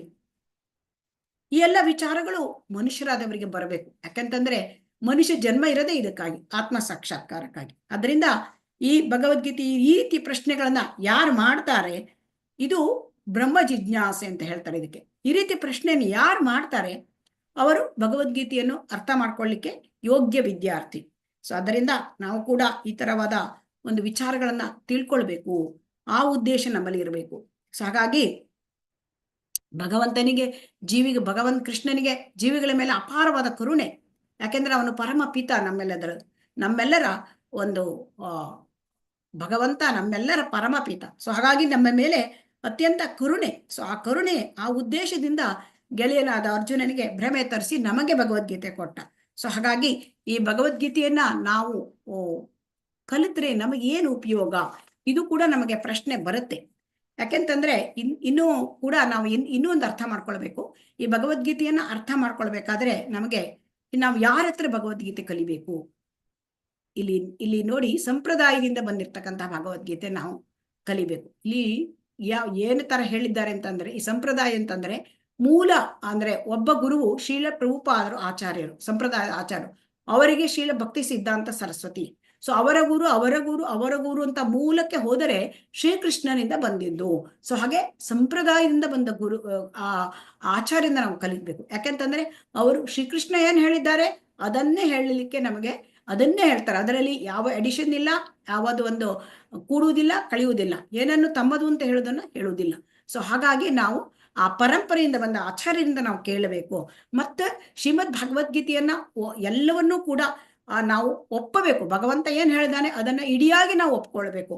ಇಲ್ಲ, ನಾ ಸ್ವಲ್ಪ ಇದನ್ನ ಒಪ್ಕೊಳ್ತೇನೆ, ಈ ಪೋರ್ಷನ್ ಅಷ್ಟೇ ಒಪ್ಕೊಳ್ತೇನೆ, ಮತ್ತೊಂದು ಭಾಗ ನಂಗೆ ಬೇಡ, ನಂಗೆ ಒಪ್ಕೊಳ್ಳೋದಿಲ್ಲ, ಹೀಗೆ ನಾವು ಮಾಡ್ಲಿಕ್ಕೆ ಸಾಧ್ಯ ಇಲ್ಲ. ಅರ್ಜುನ ಎಲ್ಲವನ್ನೂ ಒಪ್ಕೊಂಡ, ಹಾಗೆ ಕೂಡ ನಾವು ಕೂಡ ಒಪ್ಕೊಳ್ಬೇಕು. ಯಾಕೆಂತಂದ್ರೆ ನಾವು ನಮ್ಮ ಮನಸ್ಸೋ ಇಚ್ಛೆ ಅದನ್ನ ಅರ್ಥ ಮಾಡ್ಕೊಳ್ಬಾರ್ದು. ಯಾಕೆಂತಂದ್ರೆ ಭಗವಂತ ಏನ್ ಹೇಳಿದ ಅದನ್ನ ಆಚಾರ್ಯರು ಶ್ರೀಲ ಪ್ರಭುಪಾದ ನಮಗೇನ್ ತಿಳಿಸ್ಕೊಡ್ತಾ ಇದ್ದಾರೆ ಅದನ್ನ ನಾವು ಒಪ್ಕೊಳ್ಬೇಕು. ಸೊ ಆದ್ದರಿಂದ ನಮಗೆ ಭಗವದ್ಗೀತೆಯನ್ನ ಅರ್ಥ ಮಾಡ್ಕೊಂಡು ನಾವು ನಮ್ಗೆ ಈ ಮುಖ್ಯವಾಗಿ ನಮಗೆ ಗೊತ್ತಾಗೋದು ಏನಾಗ್ಬೇಕು ಅಂತಂದ್ರೆ, ಮನುಷ್ಯ ಜನ್ಮ ಇರೋದು ಬೆಕ್ಕು ನಾಯಿ ತರಹ ಜಗಳ ಮಾಡೋದಕ್ಕಲ್ಲ. ಮನುಷ್ಯ ಜನ್ಮ ಬಂದ ಮೇಲೆ ತನ್ನ ಬದುಕಿನ ಗುರಿಯನ್ನ ಮನುಷ್ಯ ಅರ್ಥ ಮಾಡ್ಕೊಳ್ಬೇಕು. ಮನುಷ್ಯರ ಜೀವನದಲ್ಲಿ ಪ್ರಾಣಿಗಳ ತರಹ ವರ್ತನೆ ಮಾಡ್ಲಿಕ್ಕೆ ಆಗೋದಿಲ್ಲ. ಯಾಕೆಂತಂದ್ರೆ ಇದನ್ನೇ ಎಲ್ಲ ವೈದಿಕ ಸಾಹಿತ್ಯದಲ್ಲೂ ಇದನ್ನೇ ಹೇಳಿದ್ದಾರೆ, ಮನುಷ್ಯ ಪ್ರಾಣಿಗಳ ತರ ಇರ್ಲಿಕ್ಕೆ ಆಗಲ್ಲ. ಮನುಷ್ಯ ತನ್ನ ಜೀವನದ ಒಂದು ನೈತಿಕ ಒಂದು ಜವಾಬ್ದಾರಿ ಅದನ್ನ ಅರ್ಥ ಮಾಡ್ಕೊಳ್ಬೇಕು. ಸೊ ಅದಕ್ಕಾಗಿ ಇಲ್ಲಿ ವೈದಿಕ ಸಾಹಿತ್ಯದಲ್ಲಿ ಏನ್ ಹೇಳಿದ್ದಾರ ಅದನ್ನೇ ಈ ಭಗವದ್ಗೀತೆಯಲ್ಲಿ ಅಸಾರದ ತರ ಅವರು ಹೇಳ್ತಾ ಅವ್ರ ಖುಷಿ ಕೃಷ್ಣ ಕೊಟ್ಟಿದ್ದಾರೆ. ಹರೇ ಕೃಷ್ಣ. ಹರೇ ಕೃಷ್ಣ. ಈಗ ಭಗವದ್ಗೀತೆಯಲ್ಲಿ ನಾವು 5 ಮೂಲ ಸತ್ಯವನ್ನ ಇಲ್ಲಿ ಇದು ತಿಳಿಸುತ್ತದೆ. ಏನು ಅದ ಮೂಲ ಸತ್ಯ ಅಂದ್ರೆ ಈಶ್ವರ, ಕಾಲ, ಜೀವ, ಪ್ರಕೃತಿ, ಕರ್ಮ, ಈ 5ನ್ನ ಹೇಳ್ತದೆ. ಈಗ ಈಶ್ವರ ಸರ್ವ ನಿಯಾಮಕನ, ಅವನು ಎಲ್ಲ ಕಡೆಗೂ ಈಶ್ವರನಾಗಿದ್ದಾನೆ. 2 ಜೀವಾತ್ಮ, ಅವನು ಭಗವಂತನ ಮತ್ತು ಪ್ರಕೃತಿ ಇಬ್ಬರ ಕಂಟ್ರೋಲ್ ನಲ್ಲಿ ಇದ್ದಾನೆ, ಇಬ್ಬರ ನಿಯಂತ್ರಣದಲ್ಲಿದ್ದಾನೆ. ಜೀವಾತ್ಮ ಸ್ವತಂತ್ರ ಅಲ್ಲ, ಹಾಗೆ ಪ್ರಕೃತಿ ಕೂಡ ಸ್ವತಂತ್ರ ಅಲ್ಲ. ಪ್ರಕೃತಿ ಭಗವಂತನ ಅವನ ಹತೋಟಿಯಲ್ಲಿ ಇದ್ದಾಳೆ ಪ್ರಕೃತಿ. ಸೊ ಹಾಗಾಗಿ ಇಲ್ಲಿ ಕಾಲ ಮತ್ತು ಕರ್ಮ, ಇಲ್ಲಿ ಕಾಲ ಕೂಡ ಕಾಲದ ನಿಯಂತ್ರಣದಲ್ಲಿ ಈ ಎಲ್ಲ ಚಟುವಟಿಕೆಗಳು, ಜೀವಿಯ ಚಟುವಟಿಕೆಗಳು ನಡೀತದೆ. ಯಾಕೆಂದ್ರೆ ಪ್ರಕೃತಿ ಅಂದ್ರೆ 3 ಗುಣಗಳು. ಸೊ ಇಲ್ಲಿ 3 ಗುಣಗಳು, ಜೀವಾತ್ಮ ಈ 3 ಗುಣಗಳನ್ನ ಅಂದ್ರೆ ಕರ್ಮ ಮಾಡ್ತಾನೆ. ಹೇಗೆ ಈ 3 ಗುಣಗಳಲ್ಲಿ ಕರ್ಮ ಮಾಡ್ತಾನೆ, ಕಾಲದ ಒಂದು ನಿಯಂತ್ರಣದಲ್ಲಿ ಮಾಡ್ತಾನೆ. ಸೊ ಹಾಗಾಗಿ ಇದನ್ನೆಲ್ಲ, ಹೀಗಾಗಿ ಇಲ್ಲಿ ಎಲ್ಲದಕ್ಕೂ ಕೂಡ ಪರಸ್ಪರ ಸಂಬಂಧ ಇದೆ. ಜೀವಿಗೆ ಪ್ರಕೃತಿ, ಕಾಲ, ಕರ್ಮ ಮತ್ತು ಈಶ್ವರ ಇವೆಲ್ಲಕ್ಕೂ ಕೂಡ ಒಂದಕ್ಕೊಂದಕ್ಕೆ ಸಂಬಂಧ ಇದೆ. ಸೊ ಹಾಗಾಗಿ ಇದನ್ನು ಕೂಡ ಶ್ರೀಮದ್ ಭಗವದ್ಗೀತಾ ನಮಗೆ ತಿಳಿಸ್ಕೊಡುತ್ತೆ. ಮತ್ತು ಇಲ್ಲಿ ಈ 5 ವಿಚಾರದಲ್ಲಿ ಈ ಕರ್ಮವನ್ನು ಬಿಟ್ಟು ಉಳಿದ 4 ವಿಚಾರಗಳು ಕೂಡ ಅದು ಸನಾತನ, ಅದು ಯಾವಾಗಲೂ ಅದು ಇರ್ತದೆ, ಶಾಶ್ವತವಾದದ್ದು. ಕರ್ಮ ಅದು ಸನಾತನ ಅಲ್ಲ, ಅದು ಶಾಶ್ವತ ಅಲ್ಲ. ಯಾಕೆಂತಂದ್ರೆ ಕರ್ಮ ಫಲವನ್ನ ನಾವು ಬದಲಾಯಿಸಿ ಬರುತ್ತೆ. ಸೊ ಹೇಗೆ ಕರ್ಮ ಫಲವನ್ನ ನಾವು ಬದಲಾಯಿಸೋದು? ನಾವು ಯಾಕೆ ದುಃಖದಲ್ಲಿ ಇದ್ದೇವೆ ಅಂದ್ರೆ ನಾವು ಮಾಡಿದ ಕರ್ಮ ಫಲವನ್ನ ನಾವು ಅನುಭವಿಸ್ತಾ ಇದ್ದೀವಿ. ಹಾಗಾದ್ರೆ ಈ ಕರ್ಮ ಫಲವನ್ನ, ಸುಖ ದುಃಖ ಕೊಡ್ತಕ್ಕಂಥ ಈ ಕರ್ಮ ಫಲವನ್ನ ನಾವು ಇದನ್ ಮಾಡ್ಲಿಕ್ಕೆ ಸಾಧ್ಯವೇ?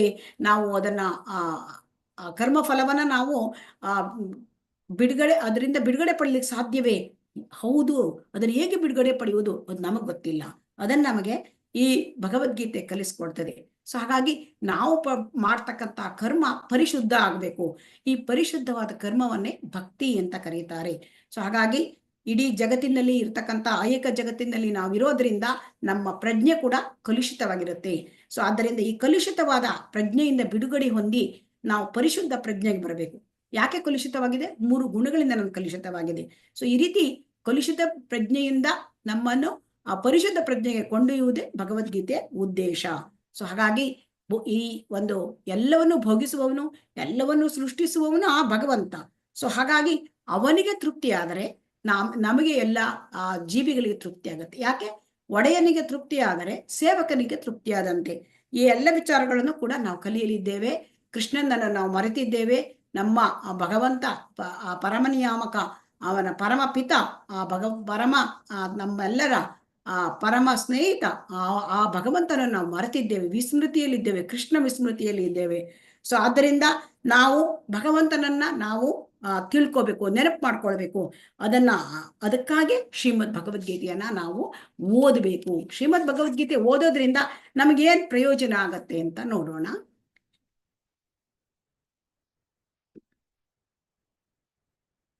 ಸೊ ಶ್ರೀಮದ್ ಭಗವದ್ಗೀತೆ ಓದೋದ್ರಿಂದ ನಮಗೇನಾಗತ್ತೆ? ಸೊ ಅಲ್ಲಿ ಏನ್ ಹೇಳ್ತಾರೆ? ಗೀತಾಶಾಸ್ತ್ರಂ ಇದಂ ಪುಣ್ಯಂ ಯಃ ಪಠೇತ್ ಪ್ರಯತಃ ಪುಮಾನ್ ಭಯ ಶೋಕಾದಿ ವರ್ಜಿತಂ. ಭಗವದ್ಗೀತೆಯ ಉಪದೇಶವನ್ನ ನಾವು ಸರಿಯಾಗಿ ನಮ್ಮ ಜೀವನದಲ್ಲಿ ಅಳವಡಿಸ್ಕೊಂಡ್ರೆ ಮನುಷ್ಯ ತನ್ನ ಬದುಕಿನ ಎಲ್ಲ ದುಃಖಗಳಿಂದ, ಇಲ್ಲಿ ಆತಂಕಗಳಿಂದ, ಇದರಿಂದ ನಾವು ಮುಕ್ತ ಆಗ್ಬೋದು. ಬದುಕಿನ ಎಲ್ಲ ಭಯಗಳಿಂದ ಕೂಡ ನಾವು ಬಿಡುಗಡೆ ಹೊಂದ್ಬೋದು. ಆ ಬಿಡುಗಡೆಯನ್ನು ಹೊಂದಿದಾಗ, ಆ ಭಯದಿಂದ, ದುಃಖದಿಂದ ಬಿಡುಗಡೆ ಹೊಂದಿದಾಗ ಆಗ್ತಕ್ಕಂಥದ್ದೇ ಆಧ್ಯಾತ್ಮಿಕ ಬದುಕು. ಸೊ ಹಾಗಾಗಿ ಆಧ್ಯಾತ್ಮಿಕ ಬದುಕನ್ನು ನಾವು ಪಡ್ಕೊಳ್ಬಹುದು. ಐಹಿಕ ಬದುಕಿನ ದುಃಖದಿಂದ ತುಂಬಿರುವ ಐಹಿಕದ ಬದುಕಿನಿಂದ ಪಾರಾಗ್ಬೋದು. ಮತ್ತೆ ಆ ಭಗವದ್ಗೀತೆಯನ್ನ ಪ್ರಾಮಾಣಿಕವಾಗಿ ನಾವು ಅಧ್ಯಯನ ಮಾಡಿದರೆ ಅಲ್ಲಿ ಭಗವಂತನ ಕೃಪೆಯಿಂದ ನಮ್ಮ ಹಿಂದಿನ ಪಾಪಕರ್ಮಗಳು ಕೂಡ ನಮ್ಮ ಮೇಲೆ ಪರಿಣಾಮ ಬೀರೋದಿಲ್ಲ. ಹಾಗಾಗಿ ಆ ಶರಣಾಗತರಾದ್ರೆ ಭಗವಂತನಿಗೆ, ಆ ಶರಣಾಗತ ಆತ್ಮನನ್ನ ಭಗವಂತ ಜವಾಬ್ದಾರಿ ಎಲ್ಲ ಹೊಣೆಯನ್ನು ಕೂಡ ವಹಿಸ್ಕೊಳ್ತಾನೆ. ಸರ್ವಧರ್ಮಾನ್ ಪರಿತ್ಯಜ್ಯ ಮಾಮೇಕಂ ಶರಣಂ ವ್ರಜ ಅಹಂ ತ್ವಾಂ ಸರ್ವ ಪಾಪೇಭ್ಯೋ ಮೋಕ್ಷಯಿಷ್ಯಾಮಿ ಮಾ ಶುಚಃ. ಹೆದರಬೇಡ ಅರ್ಜುನ, ಎಲ್ಲ ಪಾಪಗಳನ್ನು ನನ್ನಲ್ಲಿ ಶರಣಾಗತರಾದವರಿಗೆ ನಾನು ಕಳೆದು ಬಿಡ್ತೇನೆ ಅಂತ ಹೇಳ್ತಾ ಇದ್ದಾರೆ. ಸೊ ಅದು ಕೊನೆಯ ಒಂದು ಸಂದೇಶ ನಮಗೆ ಕೊಡ್ತಾರೆ. ಹಾಗಾಗಿ ಆ ಭಗವದ್ಗೀತೆ ಹೇಳ್ತಕ್ಕಂಥದ್ದು ಪವಿತ್ರ ಗಂಗಾಜಲ ಅಂತ. ಆ ಪವಿತ್ರ ಗಂಗಾಜಲದಲ್ಲಿ ನಾವು ಒಮ್ಮೆ ಸ್ನಾನ ಮಾಡಿದರೆ ಆ ಪವಿತ್ರ ಗಂಗಾಜಲದಲ್ಲಿ ನಾವು ಸ್ನಾನ ಮಾಡಿದ್ರೆ ಆ ಎಲ್ಲ ಈ ಐಹಿಕ ಜೀವನದಲ್ಲಿ ಇರ್ತಕ್ಕಂಥ ಕೊಳೆ, ನಮ್ಮ ಜೀವನದಲ್ಲಿ ನಾವು ತುಂಬಾ ಕೊಳೆ ತುಂಬ ಹೋಗ್ಬಿಟ್ಟಿದೆ. ಯಾಕೆ ನಾವು ಈ ಎಷ್ಟೋ ಪಾಪಗಳನ್ನ ನಾವು ಮಾಡುತ್ತೇವೆ, ಪುಣ್ಯವನ್ನಷ್ಟೇ ಮಾಡ್ತೇವೆ ಅಂತ ತಿಳ್ಕೊಳ್ತೇವೆ, ಪುಣ್ಯ ಕಾರ್ಯ ಆಗಲ್ಲ, ಜೊತೆಗೆ ಪಾಪವು ಗಡಿಸಿಬಿಡುತ್ತೆ. ಅಂತಹ ಕೊಳೆಯಲ್ಲಿ ಮತ್ತೆ ನಮಗೆ 3 ಗುಣಗಳ ಕೊಳೆ ಇರುತ್ತೆ. ಸೊ ಸತ್ವಗುಣ, ರಜೋಗುಣ, ತಮಗುಣದ್ದು ಆ ಕೊಳೆಗಳು ಕೂಡ ನಮ್ಗೆ ಅಂಟಿ ಆಗ ನಾವು ಅದನ್ನೆಲ್ಲ ಕಳ್ಕೋಬೇಕು ಅಂತಂದ್ರೆ ಭಗವದ್ಗೀತೆಯ ಆ ಗಂಗಾಜಲದಲ್ಲಿ ನಾವು ಸ್ನಾನ ಮಾಡಬೇಕು. ಮತ್ತೆ ಇದು ಇಡೀ ಜಗತ್ತಿಗೆ ಏಕಂ ಶಾಸ್ತ್ರಂ ದೇವಕಿ ಪುತ್ರ ಗೀತಂ ಅಂತ ಒಂದೇ, ಇಡೀ ಜಗತ್ತಿಗೆ ಒಂದೇ ಧರ್ಮ ಗ್ರಂಥ ಇರಲಿ, ಅದೇ ಶ್ರೀಮದ್ ಭಗವದ್ಗೀತಾ. ಏಕೋ ದೇವೋ ದೇವಕಿ ಪುತ್ರ ಏವಂ, ಇಡೀ ಜಗತ್ತಿಗೆ ಒಬ್ಬನೇ ದೇವರು, ಅದೇ ಶ್ರೀಕೃಷ್ಣ. ಏಕೋ ಮಂತ್ರ ತಸ್ಯ ನಾಮಾನಿ, ಒಂದೇ ಒಂದು ಮಂತ್ರ, ಅದೇ ಹರೇ ಕೃಷ್ಣ ಮಹಾಮಂತ್ರ ಪ್ರಾರ್ಥನೆ. ಕರ್ಮಾಣಿ ಏಕಂ ತಸ್ಯ ದೇವಸ್ಯ ಸೇವಾ, ಆ ಭಗವಂತನ ಸೇವೆ ಮಾಡೋದೇ ಒಂದೇ ಒಂದು ನಮ್ಮ ಕೆಲಸ. ಇದು ಶ್ರೀಮದ್ ಭಗವದ್ಗೀತೆಯನ್ನು ನಾವು ನಿಧಾನವಾಗಿ ಕಲಿತೇವೆ. ಸೊ ಹಾಗಾಗಿ 18 ದಿನದ ಗೀತೆಯ ಕಲಿಕೆ ಸಂಕ್ಷಿಪ್ತವಾದ ಅವಲೋಕನ, ಅದು ದಿನಕ್ಕೆ 1 ಗಂಟೆ ತರಗತಿ ಇರುತ್ತೆ, 8:45 9:45. ಸೊ ಒಂದು ದಿನದ ಒಂದು ಅಧ್ಯಾಯ ಒಂದು ದಿನಕ್ಕೆ. ಸೊ ಹಾಗಾಗಿ ಇಲ್ಲಿ ಪ್ರತಿದಿನ ನೀವು ಅಟೆಂಡೆನ್ಸ್ ಲಿಂಕ್ ಕಳಿಸ್ತೇವೆ, ಹಾಕಬೇಕು. ತರಗತಿ ನಂತರ ನಿಮಗೆ ಪ್ರಶ್ನೋತ್ತರಗಳಿಗೆ ಅವಕಾಶ ಇರುತ್ತೆ, ಮತ್ತೆ ಒಂದು ರಸಪ್ರಶ್ನೆಯನ್ನು ಕೂಡ ನಿಮಗೆ ಕಳಿಸಲಾಗುತ್ತೆ, ಅದನ್ನು ನೀವು ಮಾಡಬೇಕು. ಸೊ ಹಾಗಾಗಿ ಇದು ಈ 18 ದಿನದ ಒಂದು ಈ ಎಲ್ಲ ರಸಪ್ರಶ್ನೆಗಳನ್ನು ಯಾರು ಪೂರ್ಣವಾಗಿ ಯಶಸ್ವಿಯಾಗಿ ಮಾಡ್ತಾರೆ, ಆಮೇಲೆ ಅವರಿಗೆ ಸರ್ಟಿಫಿಕೇಟ್ ಸಿಗುತ್ತೆ, ಲೆವೆಲ್ 1 ಸರ್ಟಿಫಿಕೇಟು. ಆಮೇಲೆ ಇದರಿಂದ ಕೂಡ ನಾವು ಮುಂದೆ ಆಳವಾದ ಅಧ್ಯಯನಕ್ಕೂ ಕೂಡ ಹೋಗ್ಬೋದು. ಲೆವೆಲ್ 2 ಇದೆ, ಲೆವೆಲ್ 3 ಇದೆ, ಮತ್ತೆ ಲೆವೆಲ್ 4 ಇದೆ ಪ್ರೆಸೆಂಟೇಷನ್ ಕೋರ್ಸಸ್ಸು. ಆಮೇಲೆ ಲೆವೆಲ್ 5 ಭಕ್ತಿಶಾಸ್ತ್ರಿ ಇದೆ, ಅದು ಡಿಗ್ರಿ. ಆಮೇಲೆ ಭಕ್ತಿ ವೈಭವ ಇದೆ, ಭಕ್ತಿ ವೇದಾಂತ ಇದೆ, ಭಕ್ತಿ ಸಾರ್ವಭೌಮ ಇದೆ. ಎಷ್ಟು ಕೂಡ ಆಳವಾದ ಜ್ಞಾನ ಇಲ್ಲಿ ಭಗವಂತನ ಬಗ್ಗೆ ತಿಳ್ಕೊಳ್ಳೋದು ಅನಂತವಾದ ಜ್ಞಾನ, ಅದಕ್ಕೆ ಮಿತಿಯೇ ಇಲ್ಲ. ಸೊ ಹಾಗೆ ಇಲ್ಲಿ ಕೂಡ ನೀವು ನೋಡ್ತಾ ಇರ್ಬೋದು, ಶ್ರದ್ಧಾವಾನು, ಕೃಷ್ಣ ಸಾಧಕ, ಕೃಷ್ಣ ಸೇವಕ, ಶಿಲ ಪ್ರಭುಪಾದರ ಆಶಯ, ಆಮೇಲೆ ಗುರುಚರಣ ಆಶಯ, ಹರಿನಾಮ ದೀಕ್ಷೆ, ಬ್ರಾಹ್ಮಣ ದೀಕ್ಷೆ. ಇದನ್ನೆಲ್ಲ ಕೇಳಿದ್ರೆ ನಿಮಗೆ ಎದುರಿಸ್ಬೋದು, ಓಹೋ ನನ್ನನ್ನೇನು ಸನ್ಯಾಸಿ ಮಾಡ್ತಾರ? ಹಾಗೇನಿಲ್ಲ. ಈಗ ಸ್ಥಾನೇ ಸ್ಥಿತ ಶ್ರೀ ಚೈತನ್ಯ ಮಹಾಪ್ರಭುಗಳು ಹೇಳಿದ್ದಾರೆ, ಎಲ್ಲರೂ ಕೂಡ ಮನೆಯಲ್ಲೇ ಇದ್ಕೊಂಡು ಎಲ್ಲದನ್ನು ಕೂಡ ಮಾಡ್ಕೋಬಹುದು. ನಾವು ಏನ್ ಮಾಡ್ಬೇಕು, ಮನೆಯಲ್ಲೇ ಇದ್ಕೊಂಡಿದ್ರು ಕೂಡ ನಮ್ಮ ಕೆಲಸವನ್ನ ಮಾಡ್ತಾ ನಾವು ಶ್ರೀಮದ್ ಭಗವದ್ಗೀತೆ ಭಗವಂತನ ಜೊತೆ ನಮ್ಮನ್ನು ಜೋಡಿಸ್ಕೊಳ್ಬೇಕು. ಸೊ ಅದು ಇರ್ತಕ್ಕಂಥದ್ದು. ಅಂದ್ರೆ ನೀನು ಇದು ಕೆಲಸವನ್ನು ಮಾಡು, ಮತ್ತೆ ನನ್ನನ್ನು ಕೂಡ ನೆನ್ಪಿಟ್ಕೋ. ಸೊ ಅಂತ ಭಗವಂತ ಹೇಳ್ತಾನೆ. ಅಂದ್ರೆ ಆ ಯುದ್ಧವನ್ನು ಮಾಡು ಮತ್ತು ನನ್ನನ್ನು ಕೂಡ ನೆನಪಿಸ್ಕೋ ನಿನ್ನ ಯುದ್ಧ ಜೊತೆಗೆ, ನಿನ್ನ ಕರ್ಮವನ್ನು ಬಿಡಬೇಡ ಅಂತ ಹೇಳಿದ್ದಾರೆ. ಅದರಿಂದ ಶ್ರೀಮದ್ ಭಗವದ್ಗೀತೆ ಸಂದೇಶ ಅಂದ್ರೆ ನಾವೇನು ಕೆಲಸ ಎಲ್ಲ ಬಿಟ್ಬಿಟ್ಟು ಕೂತ್ಕೊಳ್ಳೋದಿಲ್ಲ, ನಾವು ನಮ್ಮ ನಿತ್ಯ ಕೆಲಸವನ್ನು ಮಾಡ್ಕೊಳ್ಳೋದೇ, ನಿಯತ ಕರ್ಮವನ್ನು ಮಾಡುವುದೇ, ಅದರ ಜೊತೆಗೆ ಭಗವಂತನನ್ನ ನಾವು ಜೋಡಿಸ್ಕೊಳ್ಬೇಕು, ಅದನ್ನೇ. ಹಾಗಾಗಿ ಇಲ್ಲಿ systematic study of Vaidik literature ಅಂದ್ರೆ ಇಲ್ಲಿ ನಾವು ಈ ಸಾಹಿತ್ಯ, ವೈದಿಕ ಸಾಹಿತ್ಯ, ಭಗವಂತನಿಂದ ಬಂದಿರತಕ್ಕಂಥ ಅಪೌರುಷೇಯ ಗ್ರಂಥಗಳನ್ನ ಅಧ್ಯಯನ ಮಾಡಬೇಕಾದ್ರೆ ಭಕ್ತರ ಸಂಘದಲ್ಲಿ ಅಧ್ಯಯನ ಮಾಡಬೇಕು. ಒಬ್ಬರೇ ಓದಿದ್ರೆ ನಮಗೆ ಅರ್ಥ ಆಗೋಲ್ಲ. ಸೊ ಭಕ್ತರ ಸಹಾಯದಿಂದ ನಾವು ಕಲಿಬೇಕು, ಭಕ್ತರ ಸಂಘದಲ್ಲಿ ನಾವು ಕಲಿಬೇಕು. ಆಗ ಶ್ರೀಮದ್ ಭಗವದ್ಗೀತೆಯಂತಹ ಅಪೌರುಷೇಯ ಧರ್ಮಗ್ರಂಥ, ಅದು ಪರಿಪೂರ್ಣವಾದ ಧರ್ಮ ಗ್ರಂಥ, ಅಲ್ಲಿ ಭಗವಂತ ನಮಗೇನು ಉಪದೇಶ ಮಾಡಿದ್ದಾನೆ ಅದನ್ನ ನಾವು ತಿಳ್ಕೊಳ್ಬಹುದು, ಅದನ್ನ ನಮ್ಮ ಜೀವನದಲ್ಲಿ ನಾವು ಅಳವಡಿಸ್ಕೊಳ್ಬಹುದು. ಅದರಿಂದ ಇದು ಉಚಿತವಾದ ಕೋರ್ಸು. ಅದಕ್ಕಾಗಿ ನಾವು ಕೆಲವೊಂದು ಪುಸ್ತಕ ತಗೊಳ್ಬೇಕು, ಆಮೇಲೆ ಜಪಮಾಲೆ ತಗೊಳ್ಬೇಕು. ಯಾಕಂದ್ರೆ ಈ ಹರೇ ಕೃಷ್ಣ ಮಹಾಮಂತ್ರ ಅದರ ಬಗ್ಗೆ ನಾವು ಹೇಳ್ತೇವೆ ಮುಂದೆ. ಸೊ ಅದನ್ನೆಲ್ಲ ತಗೊಳ್ಬೇಕು. ಇದು ಕೂಡ ಸಿಕ್ಕುತ್ತೆ ನಿಮಗೆ. ಹರೇ ಕೃಷ್ಣ. ಮತ್ತೆ ನಾವೀಗ ಒಂದು ಸಣ್ಣ ಸಂಕಲ್ಪ ಮಾಡೋಣ. ಯಾಕೆಂದ್ರೆ ಈ ಸಂಕಲ್ಪ ಮಾಡಿದಾಗ ನಮಗೆ ಸ್ವಲ್ಪ ಒಂದು ರೀತಿ ಹುಮ್ಮಸ್ ಇರುತ್ತೆ. ನಾನು ಸಂಕಲ್ಪ ಮಾಡಿದ್ದೇನೆ, ಎಲ್ಲರೂ ಕೂಡ ತಮ್ಮ ಮನಸ್ಸಿನಲ್ಲಿ ಸಂಕಲ್ಪ ಮಾಡ್ಕೊಳ್ಳಿ. ನಾನು ಎಲ್ಲ 18 ದಿನಗಳ ಭಗವದ್ಗೀತೆ ತರಗತಿಗೆ ತಪ್ಪದೆ ಹಾಜರಾಗ್ತೇನೆ ಮತ್ತು ಶ್ರೀ ರಾಧಾ ಗೋವಿಂದ ಶೀಲ ಪ್ರಭುಪಾದರ ಆಶೀರ್ವಾದದಿಂದ ಈ ಸಂಕಲ್ಪ ತಗೊಳ್ತಾ ಇದ್ದೇನೆ ಅಂತ.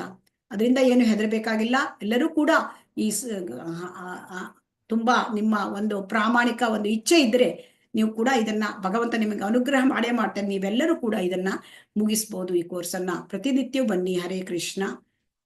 ಆಮೇಲೆ ಈಗ ನಮ್ಮ ಪ್ರತಿಯೊಂದು ಯಾವುದೇ ಒಂದು ಪ್ರಯಾಣ ಆಗ್ಬೇಕು ಅಂದ್ರೆ ಮೊದಲನೇ ಹೆಜ್ಜೆಯಿಂದ ಪ್ರಾರಂಭ ಆಗುತ್ತೆ. ಹಾಗೆ ಗೀತಾ ಜರ್ನಿಯನ್ನ ನಾವೀಗ ಪ್ರಾರಂಭ ಮಾಡೋಣ. ಎಲ್ಲರಿಗೂ ಕೂಡ ಸ್ವಾಗತ. ಹರೇ ಕೃಷ್ಣ. ಈಗ ಅಧ್ಯಾಯ 1ಕ್ಕೆ ಹೋಗೋಣ. ಇವತ್ತು ಅಧ್ಯಾಯ 1 ಇದನ್ನು ಕುರುಕ್ಷೇತ್ರದ ಯುದ್ಧ ಭೂಮಿಯಲ್ಲಿ ಸೈನ್ಯವನ್ನು ಗಮನಿಸುವುದು ಅಂತ, ಅಂದ್ರೆ ಕುರುಕ್ಷೇತ್ರ ರಣಾಂಗಣದಲ್ಲಿ ಸೇನಾವಲೋಕನ ಅಂತ ಇದನ್ನು ಅರ್ಜುನ ವಿಷಾದ ಯೋಗ ಅಂತ ಕೂಡ ಕರೀತಾರೆ. ಸೊ ಹಾಗಾಗಿ ಇಲ್ಲಿ ಇರ್ತಕ್ಕಂಥದ್ದು ಎಲ್ಲರಿಗೂ ಕೂಡ ಕಾಣುವಂತೆ ಇಲ್ಲಿ ಕುರುಕ್ಷೇತ್ರದ ರಣಾಂಗಣ, ಇಲ್ಲಿ 18 ಅಕ್ಷೋಹಿಣಿ ಸೈನ್ಯಗಳು ನಿಂತಿವೆ. ಪಾಂಡವರ ಪಕ್ಷದಲ್ಲಿ 11 ಮತ್ತು ದುರ್ಯೋಧನ ಆದಿಗಳ ಕೌರವರ ಪಕ್ಷದಲ್ಲಿ 7 ಅಕ್ಷೋಹಿಣಿ ಸೈನ್ಯ. ಇಷ್ಟೊಂದು ದೊಡ್ಡ ಮಹಾಯುದ್ಧ ನಡೀಲಿಕ್ಕೆ ಪ್ರಾರಂಭವಾಗಿದೆ. ಆ ಸಮಯದಲ್ಲಿ ಭಗವದ್ಗೀತೆಯಲ್ಲಿ ಅಲ್ಲಿ ಕೊಡ್ಲಿಕ್ಕೆ ಪ್ರಾರಂಭ ಮಾಡ್ತಾನೆ ಶ್ರೀ ಕೃಷ್ಣ. ಯಾಕೆಂದ್ರೆ ಅರ್ಜುನ ಇದನ್ನ ನೋಡಿ ಈ ಸೇನಾವಲೋಕನ ಯಾರ್ಯಾರು ಮಾಡ್ತಾರೆ, ಹೇಗೆ ಆಗುತ್ತೆ ಅಂತ ನೋಡೋಣ. ಹರೇ ಕೃಷ್ಣ. ಈ ಅಧ್ಯಾಯದ ಒಂದು ಸೇನಾವಲೋಕನ ಧೃತರಾಷ್ಟ್ರ ವಿಚಾರಣೆ ಮಾಡ್ತಾನೆ. ಅಧ್ಯಾಯ ಪ್ರಾರಂಭವಾಗೋದೆ, ಭಗವದ್ಗೀತೆ ಪ್ರಾರಂಭವಾಗೋದೆ ಶ್ರೀಕೃಷ್ಣನ ಧೃತರಾಷ್ಟ್ರನ ವಿಚಾರಣೆಯಿಂದ. ಕಿಮ್ ಅಕುರ್ವತ ಸಂಜಯ ಅಂತ. ಆಮೇಲೆ ದುರ್ಯೋಧನನಿಗೆ ಭಯವಾಗುತ್ತೆ, ಯುದ್ಧ ರಂಗವನ್ನ ಅವನು ನೋಡಿ. ಅದು ಆಮೇಲೆ ಎಲ್ಲರೂ ಕೂಡ ಅಲ್ಲಿ ಶಂಖವನ್ನು ಊದ್ತಾರೆ, ಕೌರವರು ಮತ್ತು ಪಾಂಡವರು. ಸೊ ಕೃಷ್ಣ ಪಾಂಡವರ ಜೊತೆ. ಸೊ ಅದರಿಂದ ಪಾಂಡವರ ಒಂದು ಶಂಖ ಊದೋದ್ರಿಂದ ಕೌರವರ ಹೃದಯ ಎಲ್ಲ ಒಡೆದು ಹೋಯ್ತಂತೆ. ಸೊ ಅದನ್ನು ಕೂಡ ನಾವು ಮುಂದೆ ನೋಡಲಿದ್ದೇವೆ. ಅರ್ಜುನ ಹೇಗೆ ಯುದ್ಧ ಭೂಮಿಯನ್ನು ವೀಕ್ಷಣೆ ಮಾಡ್ತಾನೆ, ಮತ್ತೆ ಹೋರಾಟ ಮಾಡೋದಿಲ್ಲ ಕೃಷ್ಣ, ಯುದ್ಧ ಬೇಡ ಅಂತ ಹೇಳ್ತಾನೆ. ಅದಕ್ಕೆ ಕಾರಣಗಳನ್ನು ಕೂಡ ನಾವು ನೋಡೋಣ. ಹರೇ ಕೃಷ್ಣ. ಇಲ್ಲಿ ನಾವು ಈ ಯುದ್ಧ ಭೂಮಿಯಲ್ಲಿ ಒಂದೇ ದೃಶ್ಯ, ಇದು ಯುದ್ಧ ಭೂಮಿ.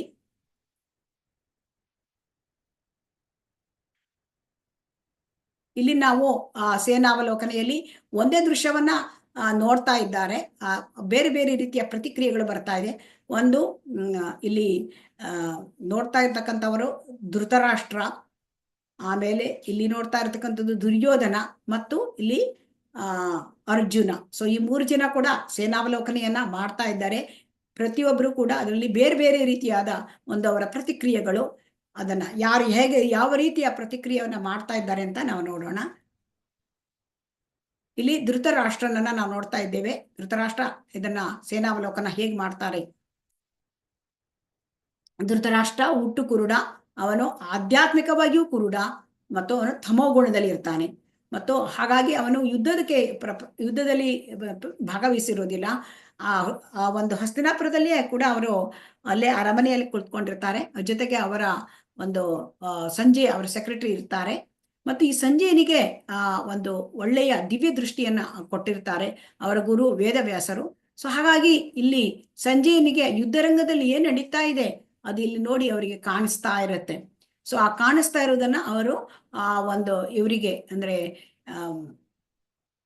ಧೃತರಾಷ್ಟ್ರನಿಗೆ ಅದನ್ನ ಎಲ್ಲದನ್ನು ಕೂಡ ಅದರ ವಿವರವಾಗಿ ಹೇಳ್ತಾರೆ. ಈಗ ಧೃತರಾಷ್ಟ್ರ ಏನ್ ಹೇಳ್ತಾನೆ ನೋಡೋಣ. ಧೃತರಾಷ್ಟ್ರ ಉವಾಚ ಧರ್ಮಕ್ಷೇತ್ರೇ ಕುರುಕ್ಷೇತ್ರೇ ಸಮವೇತಾಯುತ್ಸವಃ ಮಾಮಕಾಃ ಪಾಂಡವಾಶ್ಚೈವ ಕಿಂ ಅಕುರ್ವತ ಸಂಜಯ. ಧೃತರಾಷ್ಟ್ರನು ಹೇಳಿದನು, ಹೇ ಸಂಜಯ, ಯುದ್ಧಾಪೇಕ್ಷೆಯಿಂದ ನನ್ನ ಮಕ್ಕಳು ಮತ್ತು ಪಾಂಡವರು ಧರ್ಮಕ್ಷೇತ್ರದಲ್ಲಿ ಸೇರಿದ ನಂತರ ಏನು ಮಾಡಿದರು ಎಂದು ಕೇಳಿದರು. ಅಂದ್ರೆ ಧೃತರಾಷ್ಟ್ರ ಪ್ರಶ್ನೆ ಮಾಡ್ತಾನೆ, ಏನ್ ಮಾಡಿದ್ರು ಈ ನನ್ನ ಮಕ್ಕಳು ಮತ್ತು ಪಾಂಡವರು ಈ ಯುದ್ಧ ಭೂಮಿಯಲ್ಲಿ ಸೇರಿಕೊಂಡಿದ್ದಾರೆ, ಅವ್ರು ಏನು ಅವ್ರು ಏನ್ ಮಾಡ್ತಾ ಇದ್ದಾರೆ, ಇದು ಕೇಳುವ ಪ್ರಶ್ನೆಯೇ ಅಲ್ಲ. ಯಾಕೆಂತಂದ್ರೆ ಯುದ್ಧ ಭೂಮಿಯಲ್ಲಿ ಏನ್ ಮಾಡ್ತಾರೆ, ಯುದ್ಧವನ್ನೇ ಮಾಡ್ತಾರೆ ಅಲ್ವಾ. ಯುದ್ಧ ಭೂಮಿಯಲ್ಲಿ ಹೋಗ್ಕೊಂಡು ಊಟ ಮಾಡ್ತಾರಾ, ಯುದ್ಧ ಭೂಮಿಯಲ್ಲಿ ಹೋಗ್ಕೊಂಡು ಪಿಕ್ನಿಕ್ ಮಾಡ್ತಾರಾ, ಇದೆಲ್ಲ ಸುಮ್ಮನೆ ಅಂದ್ರೆ ಯಾಕೆ ಕೇಳ್ತಾ ಇದ್ದಾರೆ.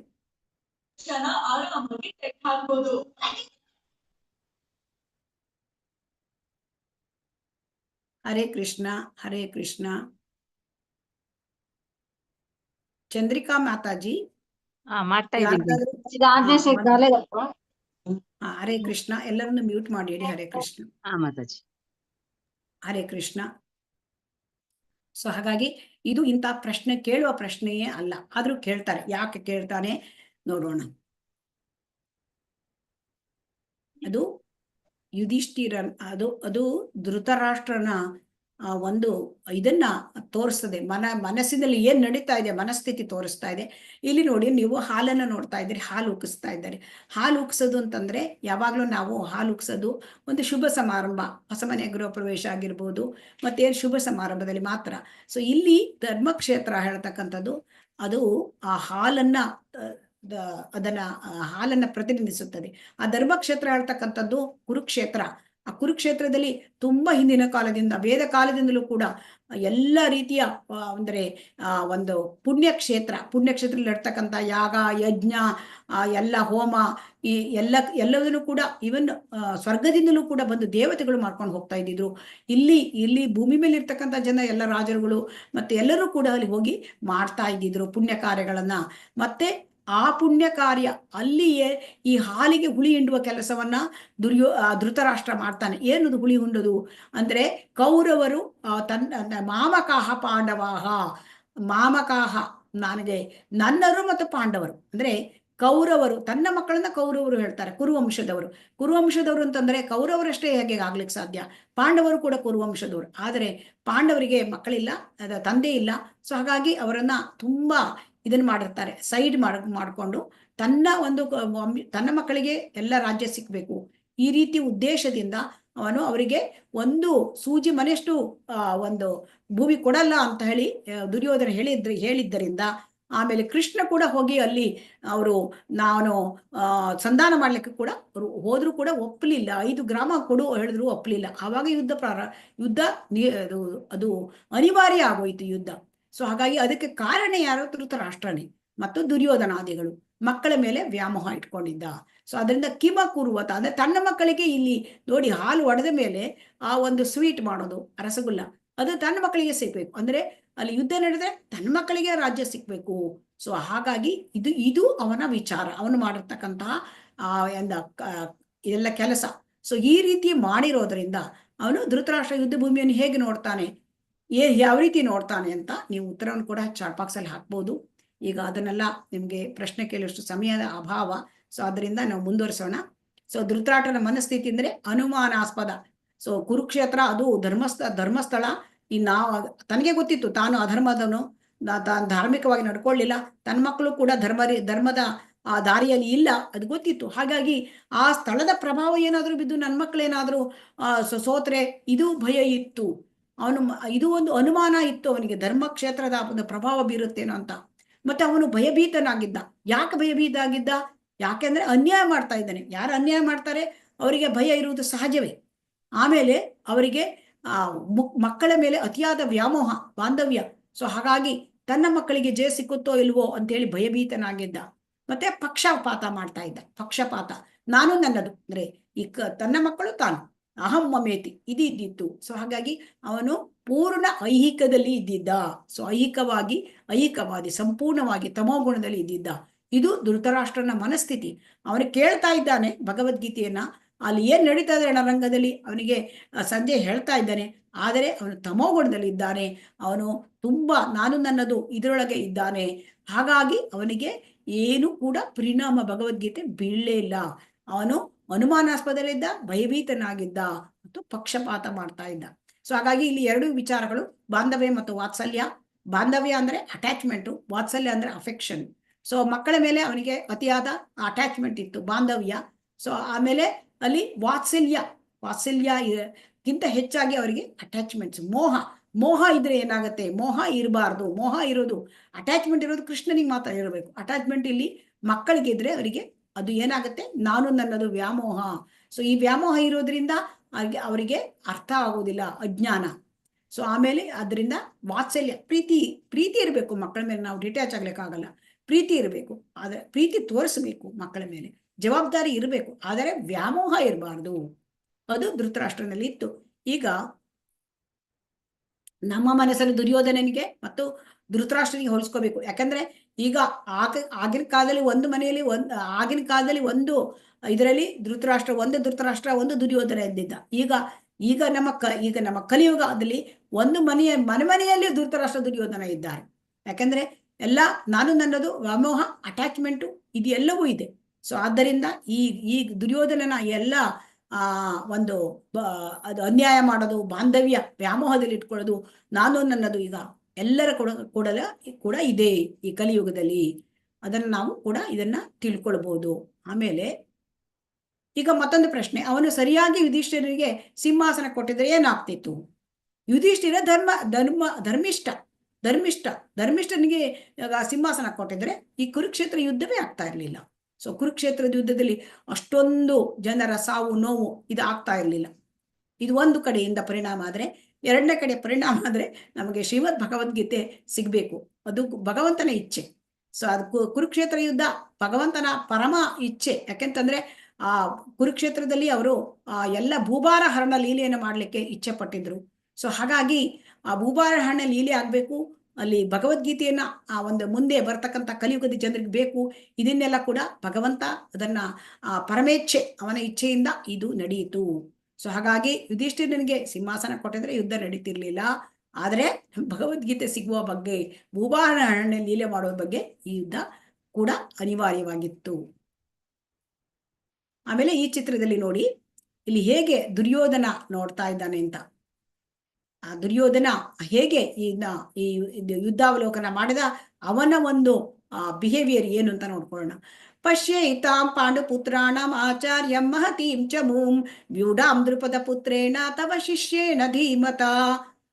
ಆಚಾರ್ಯರೇ, ನಿಮ್ಮ ಚತುರ ಶಿಷ್ಯನಾದ ದ್ರುಪದನ ಮಗನು ಕೌಶಲದಿಂದ ವ್ಯೂಹ ರೂಪರಾಗಿ ರಚಿಸಿರುವ ಈ ಪಾಂಡವ ಸೈನ್ಯವನ್ನು ನೋಡಿ.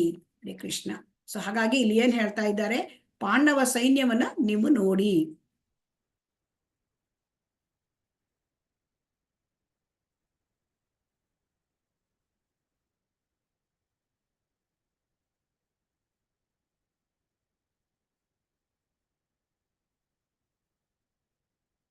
ಹೇಗೆ ಕಣ್ಣು ಮಾಡಿ ನೋಡ್ತಾ ಇದ್ದಾನೆ ಈಗ ದುರ್ಯೋಧನ ನೋಡಿ.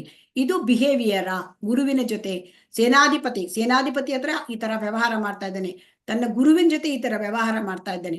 ಸೊ ಆದ್ರಿಂದ ಇಲ್ಲಿ ನಮಗೆ ಏನ್ ತಿಳ್ಕೊಳ್ಬೇಕು ಅಂತಂದ್ರೆ, ಗುರುವು ಜೊತೆ ಈ ತರ ಬಿಹೇವಿಯರ್ ಅಲ್ಲ, ಅವನಲ್ಲಿ ವಿನಯವೇ ಇಲ್ಲ. ಅವನು ತೋರಿಸ್ತಾ ಇದ್ದಾನೆ ತನ್ನ ಗತ್ತು ತೋರಿಸ್ತಾ ಇದ್ದಾನೆ, ತನ್ನ ಒಂದು ರಾಜನ ಒಂದು ಇದನ್ನ ತೋರಿಸ್ತಾ ಇದ್ದಾನೆ, ಆಡಳಿತವನ್ನ ತೋರಿಸ್ತಾ ಇದ್ದಾನೆ, ಮತ್ತೆ ಹೆದರಿಸ್ತಾ ಇದ್ದಾನೆ. ಹೇಗೆ ಈ ದ್ರುಪದನ ವಿಚಾರವನ್ನ ತೆಗೆದುಕೊಂಡಿದ್ದಾನೆ. ಯಾಕೆ ದ್ರುಪದನ ವಿಚಾರ?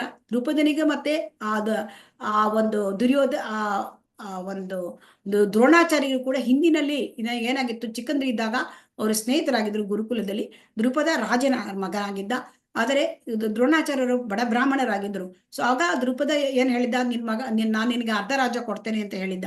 ಸೊ ಹಾಗಾಗಿ ಅವನಿಗೆ ರಾಜ್ಯವನ್ನ ಅದು ಅವರು ಗುರುಕುಲ ವಿದ್ಯಾಭ್ಯಾಸ ಆದ್ಮೇಲೆ ಬೇರೆ ಬೇರೆ ಆದ್ರು. ದ್ರುಪದ ಒಂದು ದ್ರೋಣಾಚಾರ್ಯರಿಗೆ ಬಹಳ ಬಡತನ ಬಂತು. ಆ ಬಡತನದಲ್ಲಿ ಅವರಿಗೆ ದ್ರುಪದನ ಸಹಾಯ ಕೇಳಕ್ ಹೋದ್ರೆ ಅವನು ಇಲ್ಲ, ನಾನು ಹೇಳಿದ್ದೇನು ಚಿಕ್ಕಂದಿಂದ ಹೇಳಿದ್ದೆ, ಈಗ ನಂಗೆ ಅದೆಲ್ಲ ಕೊಡ್ಲಿಕ್ಕಾಗಲ್ಲ ಅಂದ್ಬಿಟ್ಟ. ಆಗ ಅವಮಾನಿತರಾದ ದ್ರೋಣಾಚಾರ್ಯರು ಅವರಿಗೆ ಗುರುಕುಲಕ್ಕೆ ಅವರು ಆಚಾರ್ಯರಾದ್ರು, ಅವರಿಗೆ ಕಲಿಸ್ಲಿಕ್ಕೆ ಗುರುಗಳಾದ್ರು. ಸೊ ಆಮೇಲೆ ಅವರಿಗೆ ತಮ್ಮ ಒಂದು ಗುರುದಕ್ಷಿಣೆಗಾಗಿ ಏನ್ ಕೇಳಿದ್ರು ಅಂದ್ರೆ, ದ್ರುಪದನನ್ನ ಹಿಡಿದು ತಂದು ನನ್ನ ಮುಂದೆ ನಿಲ್ಲಿಸಿ ಅಂತ. ಹಾಗೆ ಅದನ್ನ ಕೌರವರಿಗೆ ಮಾಡ್ಲಿಕ್ಕೆ ಆಗ್ಲಿಲ್ಲ, ಪಾಂಡವ ಅರ್ಜುನ ಮಾಡಿದ. ಸೊ ಹಾಗಾಗಿ ಅರ್ಜುನ ಅವರನ್ನ ಗೆದ್ದು ದ್ರುಪದನನ್ನು ತಂದು ದ್ರೋಣಾಚಾರ್ಯನ ಮುಂದೆ ನಿಲ್ಲಿಸಿದ. ಆಗ ದ್ರುಪದನಿಗೂ ಕೂಡ ಒಂದು ರೀತಿ ಇದಾಯ್ತು, ಅವರಿಗೆ ಅವಮಾನ ಆದಾಗಾಯ್ತು. ಸೊ ಹಾಗಾಗಿ ಅವರು ಏನ್ ಮಾಡಿದ್ರು, ಅವರು ಒಂದು ಯಜ್ಞ ಮಾಡಿ ಆ ಯಜ್ಞದಿಂದ ದೃಷ್ಟದ್ಯುಮ್ನ ಮತ್ತೆ ದ್ರೌಪದಿಯನ್ನ ಪಡ್ಕೊಂಡ್ರು. ದೃಷ್ಟದ್ಯುಮ್ನ ಅಂದ್ರೆ ಈ ದ್ರೋಣಾಚಾರ್ಯರನ್ನು ಕೊಲ್ಲುವಂತಹ ತನ್ನ ಮಗ ಹುಟ್ಟಲಿ ಅಂತ. ಸೊ ಇದು ದ್ರೋಣಾಚಾರ್ಯರಿಗೆ ಗೊತ್ತಿತ್ತು ತನ್ನನ್ನು ಕೊಲ್ಲುವನಿಗೆ ಈ ದೃಷ್ಟದ್ಯುಮ್ನಿಗೆ ಕೊಲ್ತಾನೆ ಅಂತ. ಆದ್ರೂ ಕೂಡ ಅವರಿಗೆ ಯುದ್ಧ ವಿದ್ಯೆ ಕಲಿಸಿದ್ರು. ಸೊ ಈ ರೀತಿ ಉದಾರ, ಯಾಕೆ ಅವನು ಬ್ರಾಹ್ಮಣ. ಸೊ ಬ್ರಾಹ್ಮಣರು ಏನ್ ಮಾಡ್ತಾರೆ, ಅವರು ಉದಾರತನದಿಂದ ತೋರಿಸ್ತಾರೆ. ಸೊ ಹಾಗಾಗಿ ಆ ಕೌಶಲ್ಯದಿಂದ ಅವನು ರಚಿಸಿದ್ದ ದೃಷ್ಟದ್ಯುಮ್ನ ಯುದ್ಧದಲ್ಲಿ. ಸೊ ಹಾಗಾಗಿ ಇಲ್ಲಿ ಈ ಪಾಂಡವ ಸೈನ್ಯವನ್ನ ನೋಡಿ, ಅಷ್ಟೊಂದು ಕುಶಲತೆಯಿಂದ ಮಾಡತಕ್ಕಂಥ ಪಾಂಡವ ಸೈನ್ಯ ನೋಡಿ ಇವನಿಗೆ ದುರ್ಯೋಧನಿಗೆ ಭಯ ಉಂಟಾಯಿತು. ಸೊ ಆ ಭಯವನ್ನ ತಡ್ಕೊಳ್ಳಿಕ್ಕಾಗಲಿಲ್ಲ. ಸೇನಾಧಿಪತಿ ಒಂದು ದ್ರೋಣಾಚಾರ್ಯರಿಗೆ ಹೋಗಿ ಹೇಳ್ತಾರೆ, ನೀವು ಈ ರೀತಿ ಉದಾರ ಮಾಡಬೇಡಿ, ಪಾಂಡವರ ಮೇಲೆ ಅವರಿಗೆ ತುಂಬಾ ಪ್ರೀತಿ ಇತ್ತು, ಅರ್ಜುನ ಮೇಲೆ ಮತ್ತೆ ಇದು ಗೊತ್ತಿತ್ತು, ಅರ್ಜುನನ ಮೇಲೆ ಪ್ರೀತಿ ಇತ್ತು ಅಂತ. ಹಾಗೆ ನೀವು ಈ ರೀತಿಯಾಗಿ ಮಾಡಿದರೆ ನೀವು ಆ ಯುದ್ಧದಲ್ಲಿ ತುಂಬಾ ಉದಾರತೆ ತೋರಿಸಿದ್ರೆ ನಮಗೆ ಗೆಲ್ಲಿಕ್ಕಾಗಲ್ಲ, ನೀವು ಹೋಗ್ಲಿಕ್ಕೆ ಸಹ ಈ ರೀತಿ ಮಾಡಬೇಡಿ ಅಂತ ಅವನು ಹೇಳ್ತಾ ಇದ್ದಾನೆ. ಸೊ ತನ್ನ ಒಂದು ವೈರಿ ವಿಚಾರನ ಕೂಡ ಅವರಿಗೆ ಹೇಳ್ತಾ ಇದ್ದಾನೆ. ದ್ರುಪದ ನಿಮ್ ವೈರಿ ಮಗನೇ ನೀವು ಕಲಿಸಿದ್ದೀರಿ, ಈ ರೀತಿ ನೀವು ಮಾಡಬೇಡಿ ಅಂತ. ಸೊ ಇದೆಲ್ಲ ಅವನ ದುರ್ಯೋಧನನ ರಾಜಕೀಯ ನಡವಳಿಕೆ. ಸೊ ಇದನ್ನ ಕೂಡ ಅವನು ಆ ತರವಾಗಿ ಅಂದ್ರೆ ಯಾರು ಎಷ್ಟೇ ಯಾವ ತರದಿಂದ ಮಾಡಿದ್ರು ಕೂಡ ತನಗೆ ರಾಜ್ಯ ಅದು ಸಿಕ್ಕಬೇಕು, ಯುದ್ಧದ ಗೆಲ್ಲಬೇಕು ಹೇಳಿ. ಸೊ ಅದಕ್ಕಾಗಿ ಅವನೇನ್ ಮಾಡ್ತಾನೆ, ಅವನು ಈ ರೀತಿಯಾದ ಒಂದು ರಾಜಕೀಯ ಕುಶಲತೆಯನ್ನ ತೋರಿಸ್ತಾನೆ. ದ್ರುಪದ ಪುತ್ರೇಣ ಅಂತ ಹೇಳಿ ದ್ರುಪದನ ಹೆಸರನ್ನ ತುಂಬಾ ಹಿಡಿದು ಅವನಿಗೆ ಎತ್ತಿ ಹಿಡಿದು ತೋರಿಸ್ತಾನೆ, ಯಾಕೆಂದ್ರೆ ಅವ್ನಿಗೆ ಸಿಟ್ಟು ಬರ್ಲಿ ಹೇಳಿ ಆ ರೀತಿ ಒಂದು. ಆಮೇಲೆ ಅವರು ಇನ್ನೊಂದು ತನ್ನನ್ನ ಅವರು ಏನ್ ನೋಡಿ ಹೇಳಿರ್ತಾರೆ ಅಂತಂದ್ರೆ ಯುದ್ಧದಲ್ಲಿ ಅಂದ್ರೆ ದುರ್ಯೋಧನ ಏನ್ ಹೇಳ್ತಾನೆ ಅಂತಂದ್ರೆ, ಯುದ್ಧ ನೋಡ್ಕೊಂಡು ನನಗಾಗಿ ಪ್ರಾಣ ತ್ಯಾಗ ಮಾಡ್ಲಿಕ್ಕೆ ಜನ ಎಲ್ಲ ಸಿದ್ಧರಾಗಿದ್ದಾರೆ ಅಂತ ಹೇಳ್ತಾನೆ. ಪ್ರಾಣ ತ್ಯಾಗ ಮಾಡ್ತಾ ಇದ್ರೆ ಒಂದು ಅಪಶಬ್ದವನ್ನ ಹೇಳ್ತಾನೆ. ಯಾರು ಕೂಡ ಒಂದು ಆ ರೀತಿ ಯುದ್ಧ ಮಾಡುವಾಗ್ಲೇ ಪ್ರಾಣ ಕೊಡ್ಲಿಕ್ಕೆ ತ್ಯಾಗ ಮಾಡ್ಲಿಕ್ಕೆ ಸಿದ್ಧರಾಗಿದ್ದಾರೆ ಅಂತ ಯಾರು ಹೇಳಲ್ಲ. ಯಾಕೆಂತಂದ್ರೆ ಯಾರು ಕೂಡ ಮದುವೆ ಮನೆಯಲ್ಲಿ ಡೈವರ್ಸ್ ವಿಚಾರ ಮಾಡಲ್ಲ, ಅಥವಾ ಯಾರು ಕೂಡ ಒಂದು ಒಳ್ಳೆಯ ಸಂದರ್ಭದಲ್ಲಿ ಕೆಟ್ಟ ವಿಚಾರ ಮಾತಾಡಲ್ಲ. ಸೊ ಹಾಗಾಗಿ ತನ್ನ ಯುದ್ಧದ ಒಂದು ಭವಿಷ್ಯವನ್ನು ತಾನೇ ಹೇಳ್ಕೊಂಡಿದ್ದಾನೆ. ಆಮೇಲೆ ವಿಕರ್ಣನ ಹೆಸರನ್ನು ಕೂಡ ಇಲ್ಲಿ ಹೇಳ್ತಾ ಇದ್ದಾನೆ. ಯಾಕೆ ವಿಕರ್ಣ ಹೆಸರನ್ನು ಹೇಳ್ತಾ ಇದ್ದಾನೆ? ಆ ವಿಕರ್ಣ ಏನು ದೊಡ್ಡ ಯೋಧ ಅಲ್ಲ, ಏನಲ್ಲ. ಆದ್ರೆ ವಿಕರ್ಣ ಏನ್ ಮಾಡಿದ್ದ, ಅವನು ಆ ದ್ರೌಪದಿ ವಸ್ತ್ರಾಪಹರಣ ಸಮಯದಲ್ಲಿ ಅವನು ಸ್ವಲ್ಪ ವಿರೋಧ ವ್ಯಕ್ತಪಡಿಸಿದ್ದ. ಸೊ ಹಾಗಾಗಿ ಈಗೆಲ್ಲಾದ್ರೂ ಪಾಂಡವರ ಕಡೆ ಹೋಗ್ಬಿಟ್ರೆ ಇದು ಕೂಡ ಭಯ ಅವನಿಗಿತ್ತು. ಸೊ ಹಾಗಾಗಿ ಈ ರೀತಿ ಹೇಳಿದ್ದಾನೆ. ಮತ್ತೆ ಅವನು ದ್ರೋಣಾಚಾರ್ಯರ ಹೆಸರನ್ನು ಕೂಡ ಉಲ್ಲೇಖ ಮಾಡಿದ್ದಾನೆ. ಮೊದಲು ಅಂದ್ರೆ ಭೀಷ್ಮಾಚಾರ್ಯರು ಮತ್ತು ದ್ರೋಣಾಚಾರ್ಯರ ಮೊದಲು, ಭೀಷ್ಮಾಚಾರ್ಯರಕ್ಕಿಂತ ಮುಂಚೆ ದ್ರೋಣಾಚಾರ್ಯರಿಗೆ ಬ್ರಾಹ್ಮಣ ಅಂತ ಹೆಸರು ಉಲ್ಲೇಖ ಮಾಡಿದ್ದಾರೆ. ಸೊ ಇತರವಾಗಿ ಅವನು ರಾಜಕೀಯವಾಗಿ ಒಳ್ಳೆಯ ರಾಜಕೀಯ ಆಗ್ಲಿಕ್ಕೆ, ವ್ಯಕ್ತಿ ಆಗ್ಲಿಕ್ಕೆ ಯೋಗ್ಯ. ಅವನು ರಜೋಗುಣದಲ್ಲಿ ಇದ್ದ. ಎಷ್ಟೇ ಆಗ್ಲಿ, ಯಾರಿಗೆ ಏನು ನಷ್ಟ ಆಗ್ಲಿ, ಯಾರು ಕೂಡ ಯೋಧರು ಕೂಡ ಸತ್ರು ಕೂಡ ತನಗೆ ರಾಜ್ಯ ಸಿಕ್ಕಬೇಕು, ಇದು ಅವನ ವಿಚಾರ. ಹರೇ ಕೃಷ್ಣ. ಸೊ ಈಗ ನಾವು ಮುಂದೆ ಹೋಗೋಣ. ಸಘೋಷೋದಾರ್ಥ ರಾಷ್ಟ್ರಾನಾಂ ಹೃದಯಾನಿ ವ್ಯಧಾರಯತ್ ನವಶ್ಚ ಪೃಥ್ವೀಂ ಚೈವ ತುಮುಲೋ ಅಭ್ಯನುನಾದಯನ್. ಈ ಶಂಖಗಳ ನಾದದಿಂದ ತುಮುಲ ಉಂಟಾಯಿತು, ಭೂಮಿ ಮತ್ತು ಆಕಾಶಗಳಲ್ಲಿ ಪ್ರತಿಧ್ವನಿಯನ್ನು ಮಾಡುತ್ತಾ ಅದು ಕೌರವರ ಹೃದಯಗಳನ್ನು ಚೂರು ಚೂರು ಮಾಡಿತು. ಇಲ್ಲಿ ಶ್ರೀಕೃಷ್ಣ ಮತ್ತು ಅರ್ಜುನರು ಅವ್ರ ಶಂಖ ಊದುವುದನ್ನ ನಾವಿಲ್ಲಿ ನೋಡ್ತಾ ಇದ್ದೇವೆ. ಶ್ರೀಕೃಷ್ಣ ಶಂಖನಾದ ಮಾಡಿದ್ದು. ಸೊ ದೇವದತ್ತ ಅಂತ ಶಂಖದ ಹೆಸರು, ದೇವದತ್ತ ಅಂತ ಇದು ಅರ್ಜುನನ ಶಂಖದ ಹೆಸರು, ಪಾಂಚಜನ್ಯ ಅಂತ ಶ್ರೀಕೃಷ್ಣನ ಶಂಖದ ಹೆಸರು. ಸೊ ಅದು ಮಾಡಿದಾಗ ಏನಾಗುತ್ತೆ, ಇದು ಧರ್ಮದ ಧ್ವನಿ. ಸೊ ಅಧರ್ಮದ ವಿರುದ್ಧ ಕೌರವರು ಅಧರ್ಮದ ಕಡೆ ಇದ್ರು. ಸೊ ಹಾಗಾಗಿ ಅಲ್ಲಿ ಕೃಷ್ಣ ಇಲ್ಲ. ಸೊ ಆದ್ದರಿಂದ ಕೌರವ ಹೃದಯ ಚೂರಾಯಿತು. ಸೊ ಹೃದಯ ಚೂರಾಗುವುದಂದ್ರೆ ಭಯವಿಫಲರಾದರು. ಯಾಕೆ? ಅವರು ಅನ್ಯಾಯದ ಕಡೆ ಇದ್ರು. ಸೊ ಆದ್ದರಿಂದ ಅವರು ಭಯವಿಫಲರಾಗಿದ್ರು. ಆದ್ದರಿಂದ ಅವರಿಗೆ ಯುದ್ಧದಲ್ಲಿ ಸರಿಯಾದ ಒಂದು ಮನಸ್ಥಿತಿ ಉಂಟಾಗ್ಲಿಲ್ಲ. ಸೊ ಇದನ್ನ ಹೇಳ್ತಾ ಇದ್ದಾರೆ. ಸೊ ಹಾಗಾಗಿ ನಮ್ಗೆಲ್ಲರಿಗೂ ಗೊತ್ತು ಪಾಂಡವರು ಯುದ್ಧ ಗೆದ್ದಿದ್ದಾರೆ ಅಂತ. ಆದರೆ ಯುದ್ಧ ಆಗೋಕ್ಕಿಂತ ಮುಂಚೆನೆ ಇಲ್ಲಿ ಎಲ್ಲ ಪಾಂಡವರು ಯುದ್ಧ ಗೆಲ್ತಾರೆ ಈ ವಿಚಾರಗಳು ಬರ್ತದೆ. ಯಾಕೆ ಬರ್ತದೆ ಅಂತಂದ್ರೆ, ಎಲ್ಲ ಚಿಹ್ನೆಗಳು ಅಂದ್ರೆ ಈ ಯುದ್ಧ ನಡೆದಿರೋದು ಧರ್ಮಕ್ಷೇತ್ರದಲ್ಲಿ. ಸೊ ಧರ್ಮಕ್ಷೇತ್ರದಲ್ಲಿ ಯುದ್ಧ ನಡೆದಿರೋದು ಅಂತಂದ್ರೆ ಅದು ಧರ್ಮಯುದ್ಧ. ಸೊ ಧರ್ಮಯುದ್ಧ ಆಗಿರೋದ್ರಿಂದ ಧರ್ಮಕ್ಕೆ ಜಯ. ಯಾಕೆಂದ್ರೆ ಕೌರವರು ಅಧರ್ಮದ ಕಡೆ ಇದ್ದರು, ಅವರಿಗೆ ಜಯ ಸಿಕ್ಕುವಾಗಿಲ್ಲ. ಸೊ ಅದು ಧರ್ಮ ಕ್ಷೇತ್ರವೇ ನಮಗೆ ತಿಳಿಸುತ್ತೆ ಈ ಯುದ್ಧ ಅದರಲ್ಲಿ ಪಾಂಡವರು ಗೆಲ್ತಾರೆ, ಯಾಕೆಂದ್ರೆ ಅವರು ಧರ್ಮಿಷ್ಠರು. ಆಮೇಲೆ ದೈವಿಕ ರಥ, ಈಗ ಅರ್ಜುನ ಮತ್ತು ಕೃಷ್ಣ ಇರ್ತಕ್ಕಂಥ ರಥ, ಕೃಷ್ಣನ ಸಾರಥಿ ಅರ್ಜುನ, ಇದು ಅಗ್ನಿದೇವರು ಕೊಟ್ಟಿರೋದು. ಸೊ ಅದು ಎಲ್ಲ ಎಲ್ಲ ದಿಕ್ಕುಗಳಲ್ಲಿ ಹೋದ್ರೂ ಕೂಡ ಅದು ಜಯವನ್ನೇ ಪಡ್ಕೊಂಡು ಬರುತ್ತೆ. ಆಮೇಲೆ ಕಪಿಧ್ವಜ, ಇಲ್ಲಿ ಅಂದ್ರೆ ಅಲ್ಲಿ ಹನುಮಂತನ ಚಿತ್ರ ಇದೆ ಧ್ವಜದಲ್ಲಿ. ಈಗ ಎಲ್ಲರಿಗೂ ನಮಗೆ ಗೊತ್ತಿದೆ, ಅಂದ್ರೆ ರಾವಣನ ಯುದ್ಧದಲ್ಲಿ ಹನುಮಂತ ತುಂಬಾ ಜೈಕಾರ ಹಾಕಿ ಗೆಲ್ಲಿಸಿದ್ದಾನೆ. ಅದೇ ತರಹ ಇಲ್ಲಿ ಕೂಡ ಇವರ ಕಪಿಧ್ವಜ ಅಂದ್ರೆ ಅದು ಭಗವಂತ ಹನುಮಂತ ಅವನು ಜೈಕಾರ ಹಾಕ್ತಾನೆ, ಇದು ಗೆಲುವಿನ ಸೂಚಕೆ. ಆಮೇಲೆ ಶಂಖನಾದ ಎಲ್ಲ ಪಾಂಡವರು ಮಾಡಿರ್ತಕ್ಕಂಥ ಶಂಖನಾದ, ಅದು ಕೂಡ ಅದು ನಮಗೆ ಇದನ್ನ ಸೂಚಿಸುತ್ತದೆ.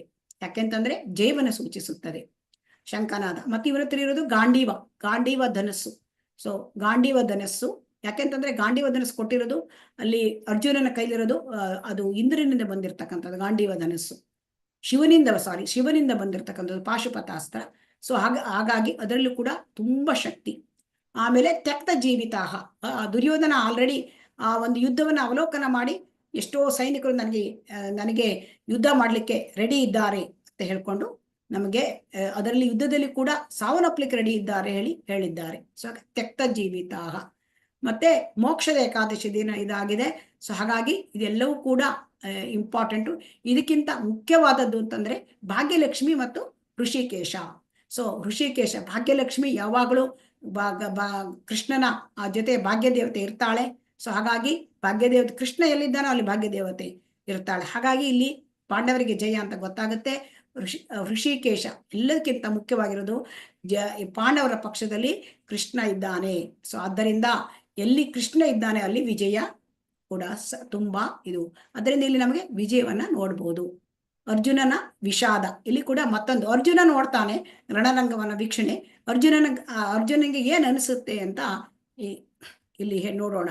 ಅರ್ಜುನನಿಗೆ ಅಲ್ಲಿ ಈ ಕೃಷ್ಣನ ಹತ್ರ ಏನ್ ಹೇಳ್ತಾನೆ ಅರ್ಜುನ, ಈ ರಥವನ್ನು ನಿಲ್ಲಿಸು, ನಾನು ನೋಡ್ಬೇಕು ಅಂತ ಹೇಳ್ತಾನೆ. ಅರ್ಜುನ ಏನ್ ಹೇಳ್ತಾನೆ, 2 ಸೇನೆಗಳ ಮಧ್ಯೆ ರಥವನ್ನು ನಿಲ್ಲಿಸ್ತಾನೆ. ಎಲ್ಲಿ ನಿಲ್ಲಿಸ್ತಾನೆ? ಕರೆಕ್ಟ್ ಹೋಗಿ ಆ ದ್ರೋಣಾಚಾರ್ಯರು ಮತ್ತು ಭೀಷ್ಮ ಎಲ್ಲಿ ಇರ್ತಾರೆ ಅಲ್ಲಿ ಹೋಗಿ ನಿಲ್ಲಿಸ್ತಾನೆ. ಯಾಕೆ? ಅವನಿಗೆ ಅಂದ್ರೆ ಅವನಿಗೆ ಬೇಕು ಅಂತಲೇ ನಿಲ್ಲಿಸ್ತಾರೆ. ಯಾಕಂದ್ರೆ ಆ ದ್ರೋಣಾಚಾರ್ಯರು ಕಲಿಸಿದ ಗುರುಗಳು ಮತ್ತು ಭೀಷ್ಮಾಚಾರ್ಯರು ಅವರ ಪಿತಾಮಹ. ಸೊ ಆದ್ದರಿಂದ ಇದನ್ನು ನೋಡಿ ಅರ್ಜುನನಿಗೆ ಆ ಒಂದು ಭ್ರಮೆ ಉಂಟಾಗತ್ತೆ. ತಾನು ತನ್ನ ಅಜ್ಜನ ಜೊತೆ ತನ್ನ ಗುರುಗಳ ಜೊತೆ ಹೇಗೆ ಯುದ್ಧ ಮಾಡ್ಲಿ, ಅವ್ರನ್ನ ಹೇಗೆ ಕೊಲ್ಲಲಿ ಅಂತ. ಸೊ ಅದನ್ನೇ ಹೇಳ್ತಾರೆ. ಅವ್ರೀಗ ಅರ್ಜುನ ಏನ್ ಹೇಳ್ತಾನೆ ನೋಡೋಣ. ಅರ್ಜುನ ಉವಾಚ ದೃಷ್ಟ್ವೇಮಂ ಸ್ವಜನಂ ಕೃಷ್ಣ ಯುಯುತ್ಸಂ ಸಮುಪಸ್ಥಿತಂ ಸೀದಂತಿ ಮಮ ಗಾತ್ರಾಣಿ ಮುಖಂ ಚ ಪರಿಶುಷ್ಯತಿ. ಅರ್ಜುನನು ಹೇಳಿದನು, ಕೃಷ್ಣ ಯುದ್ಧಾಭಿಲಾಷೆಯಿಂದ ಇಲ್ಲಿ ಸಮಾವೇಶಗೊಂಡಿರುವ ನನ್ನ ನೆಂಟರಿಷ್ಟರನ್ನು ನೋಡಿ ನನ್ನ ಅವಯವಗಳು ಕಂಪಿಸುತ್ತಿವೆ, ಬಾಯಿಯು ಒಣಗುತ್ತಿದೆ. ಕೃಷ್ಣ, ನನಗೆ ಇದನ್ನೆಲ್ಲ ನೋಡ್ಕೊಂಡು ಏನಾಗ್ತಾ ಇದೆ, ನನಗೆ ನನ್ನ ಬಂಧುಗಳು, ನನ್ನ ನೆಂಟರಿಷ್ಟರು, ನನ್ನ ಸ್ನೇಹಿತರು, ನನ್ನ ಅಜ್ಜ, ನನ್ನ ಗುರುಗಳು ಇವರು ನನ್ನ ವಿರುದ್ಧವಾಗಿ ನಿಂತ್ಕೊಂಡಿದ್ದಾರೆ. ಇವ್ರ ಜೊತೆ ನಾನು ಯುದ್ಧ ಮಾಡಬೇಕು. ಯುದ್ಧ ಅಂತಂದ್ರೆ ಯಾವಾಗ್ಲೂ ಶತ್ರುಗಳು. ಹೇಗೆ ಶತ್ರು? ಗುರು ಹೇಗೆ ಶತ್ರು ಆಗ್ಲಿಕ್ಕೆ ಸಾಧ್ಯ? ನನ್ನ ಅಜ್ಜ ಹೇಗೆ ಶತ್ರು ಆಗ್ಲಿಕ್ಕೆ ಸಾಧ್ಯ? ಅವ್ರ ಜೊತೆ ಹೇಗೆ ಯುದ್ಧ ಮಾಡ್ಲಿ? ಅವ್ರನ್ನ ಹೇಗೆ ಸಾಯಿಸ್ಲಿ? ನನ್ನ ಬಂಧುಗಳು ಕೌರವರು, ನನ್ನ ಅಣ್ಣ ತಮ್ಮಂದಿರು, ಅವ್ರನ್ನ ಹೇಗೆ ಸಾಯಿಸ್ಲಿ ಅಂತ ಹೇಳ್ತಾ ಇದ್ದಾನೆ. ಸೊ ಅಂದ್ರೆ ಅಂಗಗಳು ನಡುಗುತ್ತವೆ, ಅಂಗಾಂಗಗಳು ನಡುಗುತ್ತೆ, ಬಾಯಿ ಒಣಗುತ್ತಾ ಇದೆ. ಕೃಷ್ಣ, ನನ್ನ ಶರೀರ ಕಂಪಿಸ್ತಾ ಇದೆ, ಕೂದಲು ನಿಮಿರುತ್ತಾ ಇದೆ, ಆ ಗಾಂಡೀವ ಧನುಸ್ಸು ಹಿಡ್ಕೊಳಕ್ ಆಗ್ತಾ ಇಲ್ಲ, ನನ್ನ ಚರ್ಮ ಉರಿತಾ ಇದೆ, ಬಿಡ್ಬಿಡ್ತದೆ ಗಾಂಡೀವ ಧನುಸ್ಸು, ನನ್ಗೆ ನಿಲ್ಲಿಕ್ಕೂ ಕೂಡ ಆಗ್ತಾ ಇಲ್ಲ ಅಂತ ಹೇಳ್ತಾ ಇದೆ. ಮನಸ್ಸು ಸುತ್ತಿ ಬರ್ತಾ ಇದೆ, ನನಗೆ ಆಗ್ತಾ ಇಲ್ಲ. ಇವೆಲ್ಲ ಏನು ಅಂತಂದ್ರೆ ಒತ್ತಡದ ಲಕ್ಷಣ ಅಂತ ನಮಗ್ ಕಾಣುತ್ತೆ. ಆದ್ರೆ ಇದು ನಿಜವಾಗಿ ಏನಾಗುತ್ತೆ, ಅರ್ಜುನ ಅದು ಶುದ್ಧ ಭಕ್ತ. ಸೊ ಹಾಗೆ ಭಕ್ತನ ಹೃದಯ ಮೃದು ಹೃದಯ. ಸೊ ಹಾಗಾಗಿ ಕರುಣಾಮಯಿ, ಸೊ ಕಂಪ್ಯಾಷನ್, ಕರುಣಾಮಯಿ. ಅರ್ಜುನ ಕರುಣೆ ತೋರಿಸ್ತಾನೆ. ಅಲ್ಲಿ ಎಲ್ಲ ಆ ಯುದ್ಧ ಭೂಮಿಯಲ್ಲಿ ನಿಂತಿರ್ತಕ್ಕಂಥ ಅವರೆಲ್ಲ ಸತ್ತೋಗ್ಬಿಡ್ತಾರಲ್ವ ಯುದ್ಧ ಮಾಡಿದ್ರೆ, ಹೇಗಪ್ಪ ಅಂತ ಅವನಿಗೆ ತೋರಿಸ್ತಾನೆ. ಸೊ ಇದು ಅರ್ಜುನ ಈ ಶುದ್ಧ ಭಕ್ತರಿಗೆ ಈ ತರ ಭಾವನೆ ಬರೋಲ್ಲ. ಯಾಕೆಂತಂದ್ರೆ ಅವರು ಎಲ್ಲ ಪರಿಸ್ಥಿತಿಯಲ್ಲೂ ಕೂಡ ಸಮಚಿತ್ತದಲ್ಲಿ ಇರ್ತಾರೆ. ಆದರೆ ಇಲ್ಲಿ ಅರ್ಜುನನನ್ನ ಭ್ರಮೆಗೆ ತರುವುದು ಯಾಕೆ? ನಮಗೆ ಈ ಒಂದು ಭಗವದ್ಗೀತೆಯನ್ನು ಕೊಡ್ಲಿಕ್ಕಾಗಿ. ಸೊ ಹಾಗಾಗಿ ಇವನು ಕಾರಣ ಹೇಳ್ತಾನೆ, 5 ಕಾರಣಗಳನ್ನು ಹೇಳ್ತಾರೆ. ಸಹಾನುಭೂತಿ, ಸಂತೋಷ ಇಲ್ಲ, ಪಾಪ, ಕುಟುಂಬ ಸಂಪ್ರದಾಯಗಳು, ನಿರ್ಣಯ ಮಾಡ್ಲಿಕ್ಕೆ ಆಗ್ತಾ ಇಲ್ಲ. ಇದು ಏನ್ ಕಾರಣ ಅಂತ ನೋಡೋಣ. ಈ ಸಹಾನುಭೂತಿ ನಾವು ನೋಡಿದ್ವಿ. ಏನು ಸಹಾನುಭೂತಿ? ನನ್ನ ಎದುರಿಗಿರ್ತಕ್ಕಂಥ ಎಲ್ಲ ಯೋಧರುಗಳು ಅವ್ರು ಸತ್ಬಿಡ್ತಾರೆ, ಅವ್ರನ್ನ ಹೇಗೆ ಸಾಯಿಸ್ಲಿ ನಾನು ಅಂತ ಸಹಾನುಭೂತಿ ಅವರ ಮೇಲೆ. ಆಮೇಲೆ ಸಂತೋಷ ಇಲ್ಲ, ಶ್ರೇಯಸ್ಸು ಏನಿಲ್ಲ ಅಂತ ಹೇಳ್ತಾರೆ. ನೋಡಿ, ಇದನ್ನು ಓದೋಣ. ನಚ ಶ್ರೇಯೋನು ಪಶ್ಯಾಮಿ ಹತ್ವಾ ಸ್ವಜನ ಮಾಹವೇ ನಕಾಂಕ್ಷೆ ವಿಜಯಂ ಕೃಷ್ಣ ನಚ ರಾಜ್ಯಂ ಸುಖಾನಿ ಚ. ಹೇ ಕೃಷ್ಣ, ಯುದ್ಧದಲ್ಲಿ ನನ್ನ ಬಂಧುಗಳನ್ನೇ ಕೊಲ್ಲುವುದರಿಂದ ನನಗೆ ಯಾವ ಶ್ರೇಯಸ್ಸು ಆಗಲಾರದು. ಅನಂತರವೂ ನಾನು ಯಾವುದೇ ವಿಜಯವನ್ನಾಗಲಿ ರಾಜ್ಯವನ್ನಾಗಲಿ ಸುಖವನ್ನಾಗಲಿ ಬಯಸಲಾರೆ. ಕೃಷ್ಣ, ನಮಗೆ ಯುದ್ಧ ಮಾಡಿದ್ರೆ ಯಾವ ಶ್ರೇಯಸ್ಸು ಇಲ್ಲ, ಯಾವುದು ಒಳ್ಳೇದಾಗುವುದಿಲ್ಲ. ಶ್ರೇಯಸ್ಸು ಅಂದ್ರೆ ಅದು ನಮಗೆ ಶ್ರೇಯಸ್ಸು ಮತ್ತು ಪ್ರೇಯಸ್ ಅಂತ. ಪ್ರೇಯಸ್ ಅಂದ್ರೆ ಜಸ್ಟ್ ಇಮಿಡಿಯೇಟ್ಲಿ ನಮ್ಗೆ ಏನ್ ಸಿಕ್ಕತ್ತೆ ಅದು ಅಂದ್ರೆ ಇಲ್ಲಿ ಕೌರವರು ಪ್ರೇಯಸನ್ನು ಬಯಸ್ತಾ ಇದ್ದಾರೆ. ಯಾಕಂದ್ರೆ ಅವರು ಆ ರಾಜ್ಯವನ್ನು ಬಯಸ್ತಾ ಇದ್ದಾರೆ, ಅರ್ಜುನ ಅದನ್ನ ಬಯಸ್ತಾ ಇಲ್ಲ. ಅಂದ್ರೆ ಶ್ರೇಯಸ್ ಅಂದ್ರೆ ದೂರದಲ್ಲಿ ಸಿಗ್ತಕ್ಕಂಥ ನಮ್ದು ಒಂದು ಒಳ್ಳೇದಾಗೋದು, ಅದನ್ನು ಬಯಸ್ತಾ ಇದ್ದಾನೆ. ಅಂದ್ರೆ ನಾವು ಯಾವುದೇ ಒಂದು ಮಾಡ್ಲಿ, ಒಂದು ಅರ್ಜುನ ಯುದ್ಧ ಮಾಡಿ ಗೆದ್ರೂ ಕೂಡ ಅವರೆಲ್ಲರೂ ಸುತ್ತೋಗ್ಬಿಟ್ರೆ ಅವ್ರು ಯಾರ ಜೊತೆ ಆ ಸುಖವನ್ನ ಹಂಚುತ್ತಾನೆ? ಸಂತೋಷ ಇಲ್ಲ ಅಂತ ಹೇಳ್ತಾನೆ. ಯಾಕೆಂದ್ರೆ ನಾವು ಯಾವುದೇ ಒಂದು ಸಂತೋಷ, ಒಂದು ಬರ್ತ್ಡೇ ಮಾಡ್ಲಿ ಅಥವಾ ಒಂದು ಯಾವ್ದಾದ್ರು ಒಂದು ಮದುವೆ ಸಮಾರಂಭ ಇರಲಿ, ಒಳ್ಳೆಯ ಸಮಾರಂಭ ಇರಲಿ, ನಮಗೆ ಏನಾಗುತ್ತೆ, ಜನ ಬರಬೇಕು, ನಮಗೆ ನಮ್ಮ ನೆಂಟರಿಷ್ಟು ಬರಬೇಕು, ನಮ್ಮ ಸ್ನೇಹಿತರು ಬರಬೇಕು, ಅದನ್ನ ಆಚರಣೆ ಮಾಡ್ಬೇಕು, ಅವಾಗ ನಾವು ಖುಷಿ ಪಡ್ತೇವೆ. ಹಾಗೆ ಅರ್ಜುನ ಹೇಳ್ತಾನೆ, ಇವರೆಲ್ಲ ಸತ್ರ ನಾನು ಏನ್ ರಾಜ್ಯಭಾರ ಮಾಡಿಸೋ ಸಂತೋಷ ಪಡ್ತಾನೆ? ಇದು ನನಗೆ ಒಳ್ಳೇದಲ್ಲ. ಮತ್ತೆ ಇದು ಪಾಪ ಅಂತ ಹೇಳ್ತಾನೆ. ನೋಡೋಣ, ಈ ಯುದ್ಧ ಮಾಡೋದು ಪಾಪ ಅಂತ ಹೇಳ್ತಾನೆ. ಪಾಪಮೇವಾಶಯೇದಸ್ಮಾನ್ ಹತ್ವೈತಾನ್ ಆತತಾಯಿನಃ ತಸ್ಮಾನ್ನರ್ಹ ವಯಂ ಹಂತುಂ ಧಾರ್ತರಾಷ್ಟ್ರಾನ್ ಸ್ವಬಾಂಧವಾನ್ ಸ್ವಜನಂ ಹಿ ಕಥಂ ಹತ್ವಾ ಸುಖಿನಃ ಸ್ಯಾಮ ಮಾಧವ. ಇಂತಹ ಆಕ್ರಮಣಕಾರರನ್ನು ಕೊಂದರೆ ನಮಗೆ ಪಾಪವೇ ಘಟಿಸುತ್ತದೆ. ಆದ್ದರಿಂದ ಧೃತರಾಷ್ಟ್ರನ ಮಕ್ಕಳನ್ನು, ನಮ್ಮ ಸ್ನೇಹಿತರನ್ನು ನಾವು ಕೊಲ್ಲುವುದು ಸರಿಯಲ್ಲ. ಭಾಗ್ಯ ದೇವತೆಯಾದ ಪತಿಯಾದ ಮಾಧವನೇ ನಮ್ಮ ಬಂಧುಗಳನ್ನೇ ಕೊಂದು ನಾವು ಏನನ್ನು ಪಡೆಯುತ್ತೇವೆ? ನಾವು ಸುಖವಾಗಿರ್ಲಿಕ್ಕೆ ಹೇಗೆ ಸಾಧ್ಯ? ಸೊ ಕೃಷ್ಣನಿಗೆ ಅರ್ಜುನ ಪ್ರಶ್ನೆ ಮಾಡ್ತಾನೆ, ನಾವು ಇವನ್ನ ಆಕ್ರಮಣಕಾರರೇ ಆಗಿರ್ಬೋದು ಇವರು, ಆದರೆ ನಾವು ಯುದ್ಧ ಮಾಡಿದ್ರೆ ಅದು ಪಾಪ. ಆಕ್ಚುಲಿ ಇದನ್ನ ಅವನು ಹೇಳ್ಬಾರ್ದು. ಯಾಕಂದ್ರೆ ಅರ್ಜುನ ಕ್ಷತ್ರಿಯನಿಗೆ ಯುದ್ಧ ಮಾಡೋದು ಅದು ಅವನ ಧರ್ಮ, ಅವನ ಕರ್ತವ್ಯ. ಆದ್ರೆ ಅವನ ಕರ್ತವ್ಯನ ಮಾಡ್ಲಿಕ್ಕೆ ಹಿಂಜರಿತಾ ಇದ್ದಾನೆ. ಯಾಕೆ ಹಿಂಜರಿತಾ ಇದ್ದಾನೆ? ಪಾಪ ಬರ್ತದೆ ಹೇಳ್ತಾನೆ. ಸೊ ಹಾಗಾಗಿ ಇಲ್ಲಿ ಈ ಪ್ರಶ್ನೆಗಳನ್ನ ಒಂದೊಂದೇ ಇರ್ತಾನೆ. ಈ ಬಂಧುಗಳನ್ನ ಕೊಂದುಕೊಂಡು ನಾವು ಏನು ಪಡಿತೇವೆ? ನಾವು ಏನು ಪಡೆಯುವುದಿಲ್ಲ ಅಂತ ಅವನು ಹೇಳ್ತಾನೆ. ಸೊ ಹಾಗಾಗಿ ಇಲ್ಲಿ ಆಕ್ರಮಣಕಾರರು ಅಂದ್ರೆ ಏನ್ ನೋಡೋಣ. ಅಂದ್ರೆ ಆಕ್ರಮಣಕಾರರು ಅಂದ್ರೆ ಇಲ್ಲಿ ದುರ್ಯೋಧನ, ಕೌರವರು ಆಕ್ರಮಣಕಾರರು. ಯಾಕೆ ಅಂತಂದ್ರೆ ಅತಿಕ್ರಮಣ ಮಾಡೋದು, ವಿಷ ಕೊಡುವವನು, ಬೆಂಕಿ ಹಚ್ಚುವವನು, ಮಾರಕ ಆಯುಧಗಳಿಂದ ದಾಳಿ ಮಾಡುವವನು, ಒಬ್ಬನು ಕಳ್ಳ, ಇನ್ನೊಬ್ಬರ ಭೂಮಿಯನ್ನು ಆಕ್ರಮಿಸಿದವನು, ಇನ್ನೊಬ್ಬರ ಹೆಂಡತಿಯನ್ನು ಅಪಹರಿಸೋನು. ಇವರೆಲ್ಲ 6 ಜನ ಆತತಾಯಿನಗಳು ಅಂತ ಹೇಳಿದ್ದಾರೆ. ಆತತಾಯಿನ ಅಂದ್ರೆ ಇಲ್ಲಿ ವಿಷ ಕೊಡುವರು. ಈ ದುರ್ಯೋಧನಾದಿಗಳು ಏನ್ ಮಾಡಿದ್ದ? ಭೀಮನಿಗೆ ವಿಷ ಕೊಟ್ಬಿಟ್ಟಿದ್ದ. ಸೊ ಹಾಗಾಗಿ ಅವರು ಕೂಡ ಆ ಆಕ್ರಮಣಕಾರರಲ್ಲಿ ಇದು ಒಂದು. ಆಮೇಲೆ ಬೆಂಕಿ ಹಚ್ಚುದು ಎಲ್ಲರಿಗೂ ಕೂಡ ಗೊತ್ತಿದೆ. ಅರಗಿನ ಮನೆ ಕಟ್ಟಿ ಅಲ್ಲಿ ಹೋಗಿ ಬೆಂಕಿ ಹಚ್ಚಿ ಪಾಂಡವರನ್ನು ಕೊಲ್ಲಲಿಕ್ಕೆ ಮಾಡಿದ್ರು. ಸೊ ಇದರಿಂದ ಅದು ಕೂಡ ಆಕ್ರಮಣಕಾರರು. ಮಾರಕ ಯುದ್ಧಗಳಿಂದ ದಾಳಿ, ಶಕುನಿ ಪಗಡೆ ಆಟ ಮಾಡಿ ಮೋಸ ಮಾಡಿ ಎಲ್ಲರ ಪಾಂಡವರ ಆಸ್ತಿ ಪಾಸ್ತಿನ ದೋಚಿದ್ರು ಅವರದ್ದು.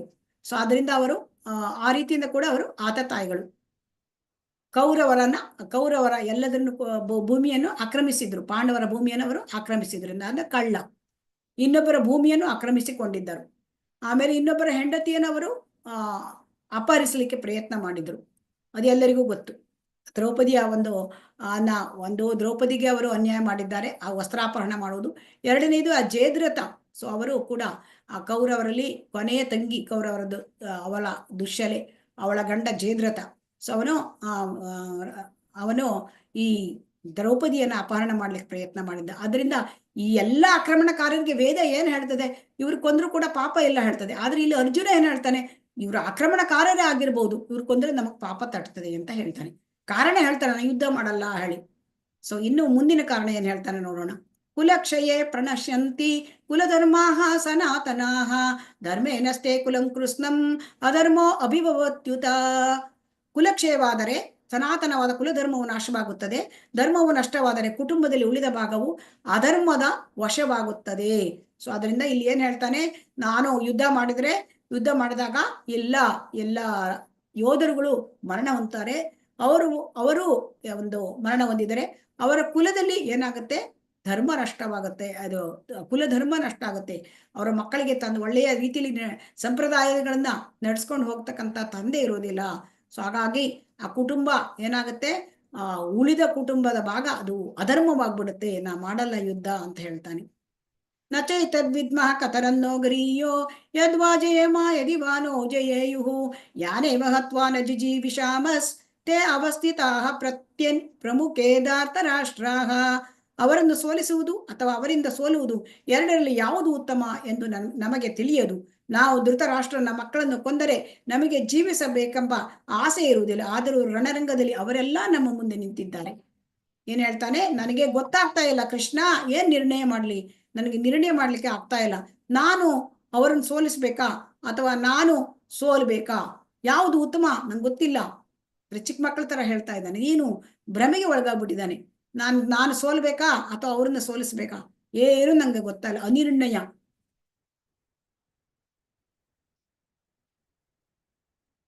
ಸೊ ಹಾಗಾಗಿ 5 ಕಾರಣಗಳನ್ನು ಕೊಡ್ತಾನೆ. ಯುದ್ಧ ಮಾಡಲ್ಲ ನಾನು ಅಂತ.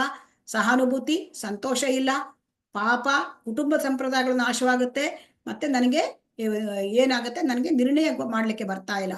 ಸೊ ಅದರಿಂದ ಅರ್ಜುನನ ವಿಸ್ಮಯ ಮತ್ತು ಭ್ರಮೆಯ ನೋಟ ಇದೆಲ್ಲ ಕೃಷ್ಣನ ವ್ಯವಸ್ಥೆ ಅಂತ ತಿಳ್ಕೊಳ್ಬೇಕು.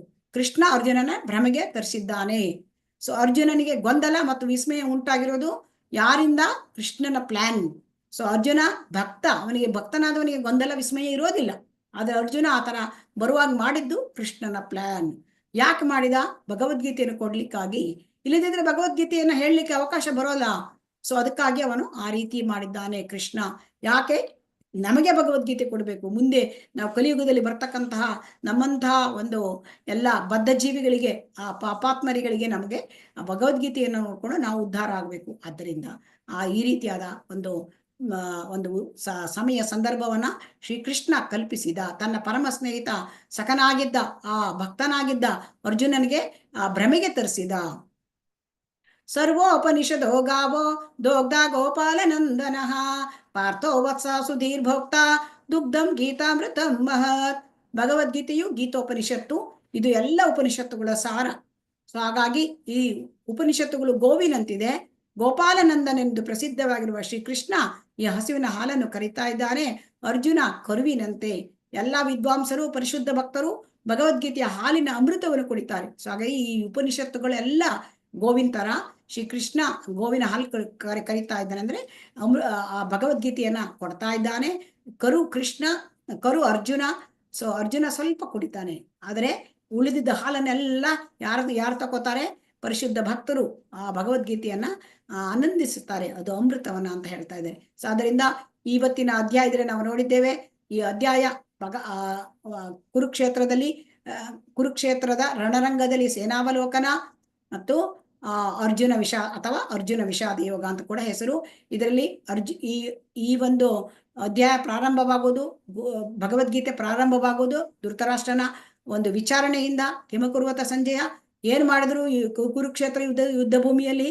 ನನ್ನ ಮಕ್ಕಳು ಪಾಂಡವರು ಏನಾದ್ರೂ ಅವರು ರಾಜಿ ಮಾಡ್ಕೊಂಡ್ಬಿಟ್ರೆ ಏನು ಯುದ್ಧದಲ್ಲಿ ಏನಾಯ್ತು ಅಂದ್ರೆ ಅವರಿಗೆ ಅನುಮಾನ ಇತ್ತು.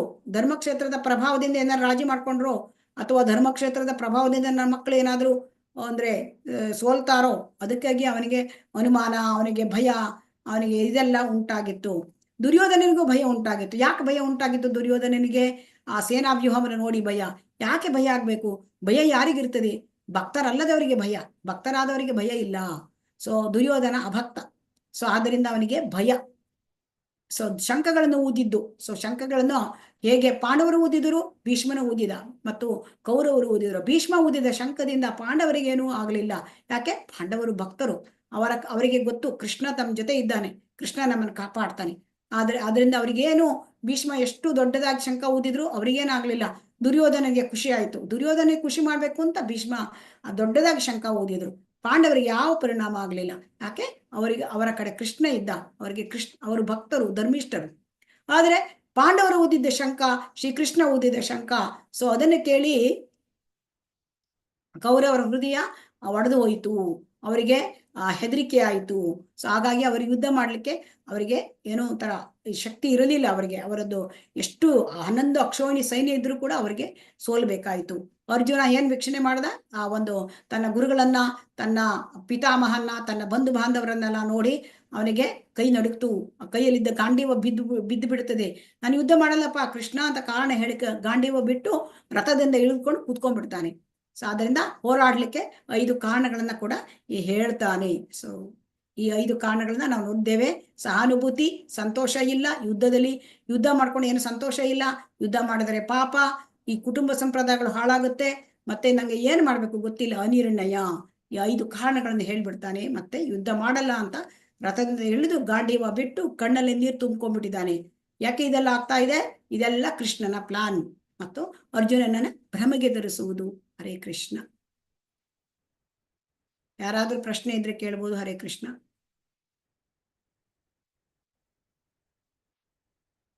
ಹರೇ ಕೃಷ್ಣ.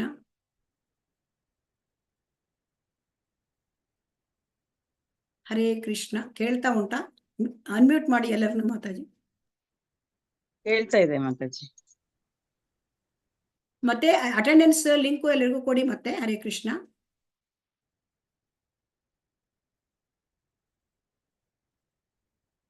ಮಾತಾಜಿ ಅಟೆಂಡೆನ್ಸ್ ಲಿಂಕ್ ಮತ್ತೊಮ್ಮೆ ಹಾಕಿ. ಯಾರು ಪ್ರಶ್ನೆಗಳು ಏನಾದ್ರೂ ಇದೆಯಾ? ಹರೇ ಕೃಷ್ಣ.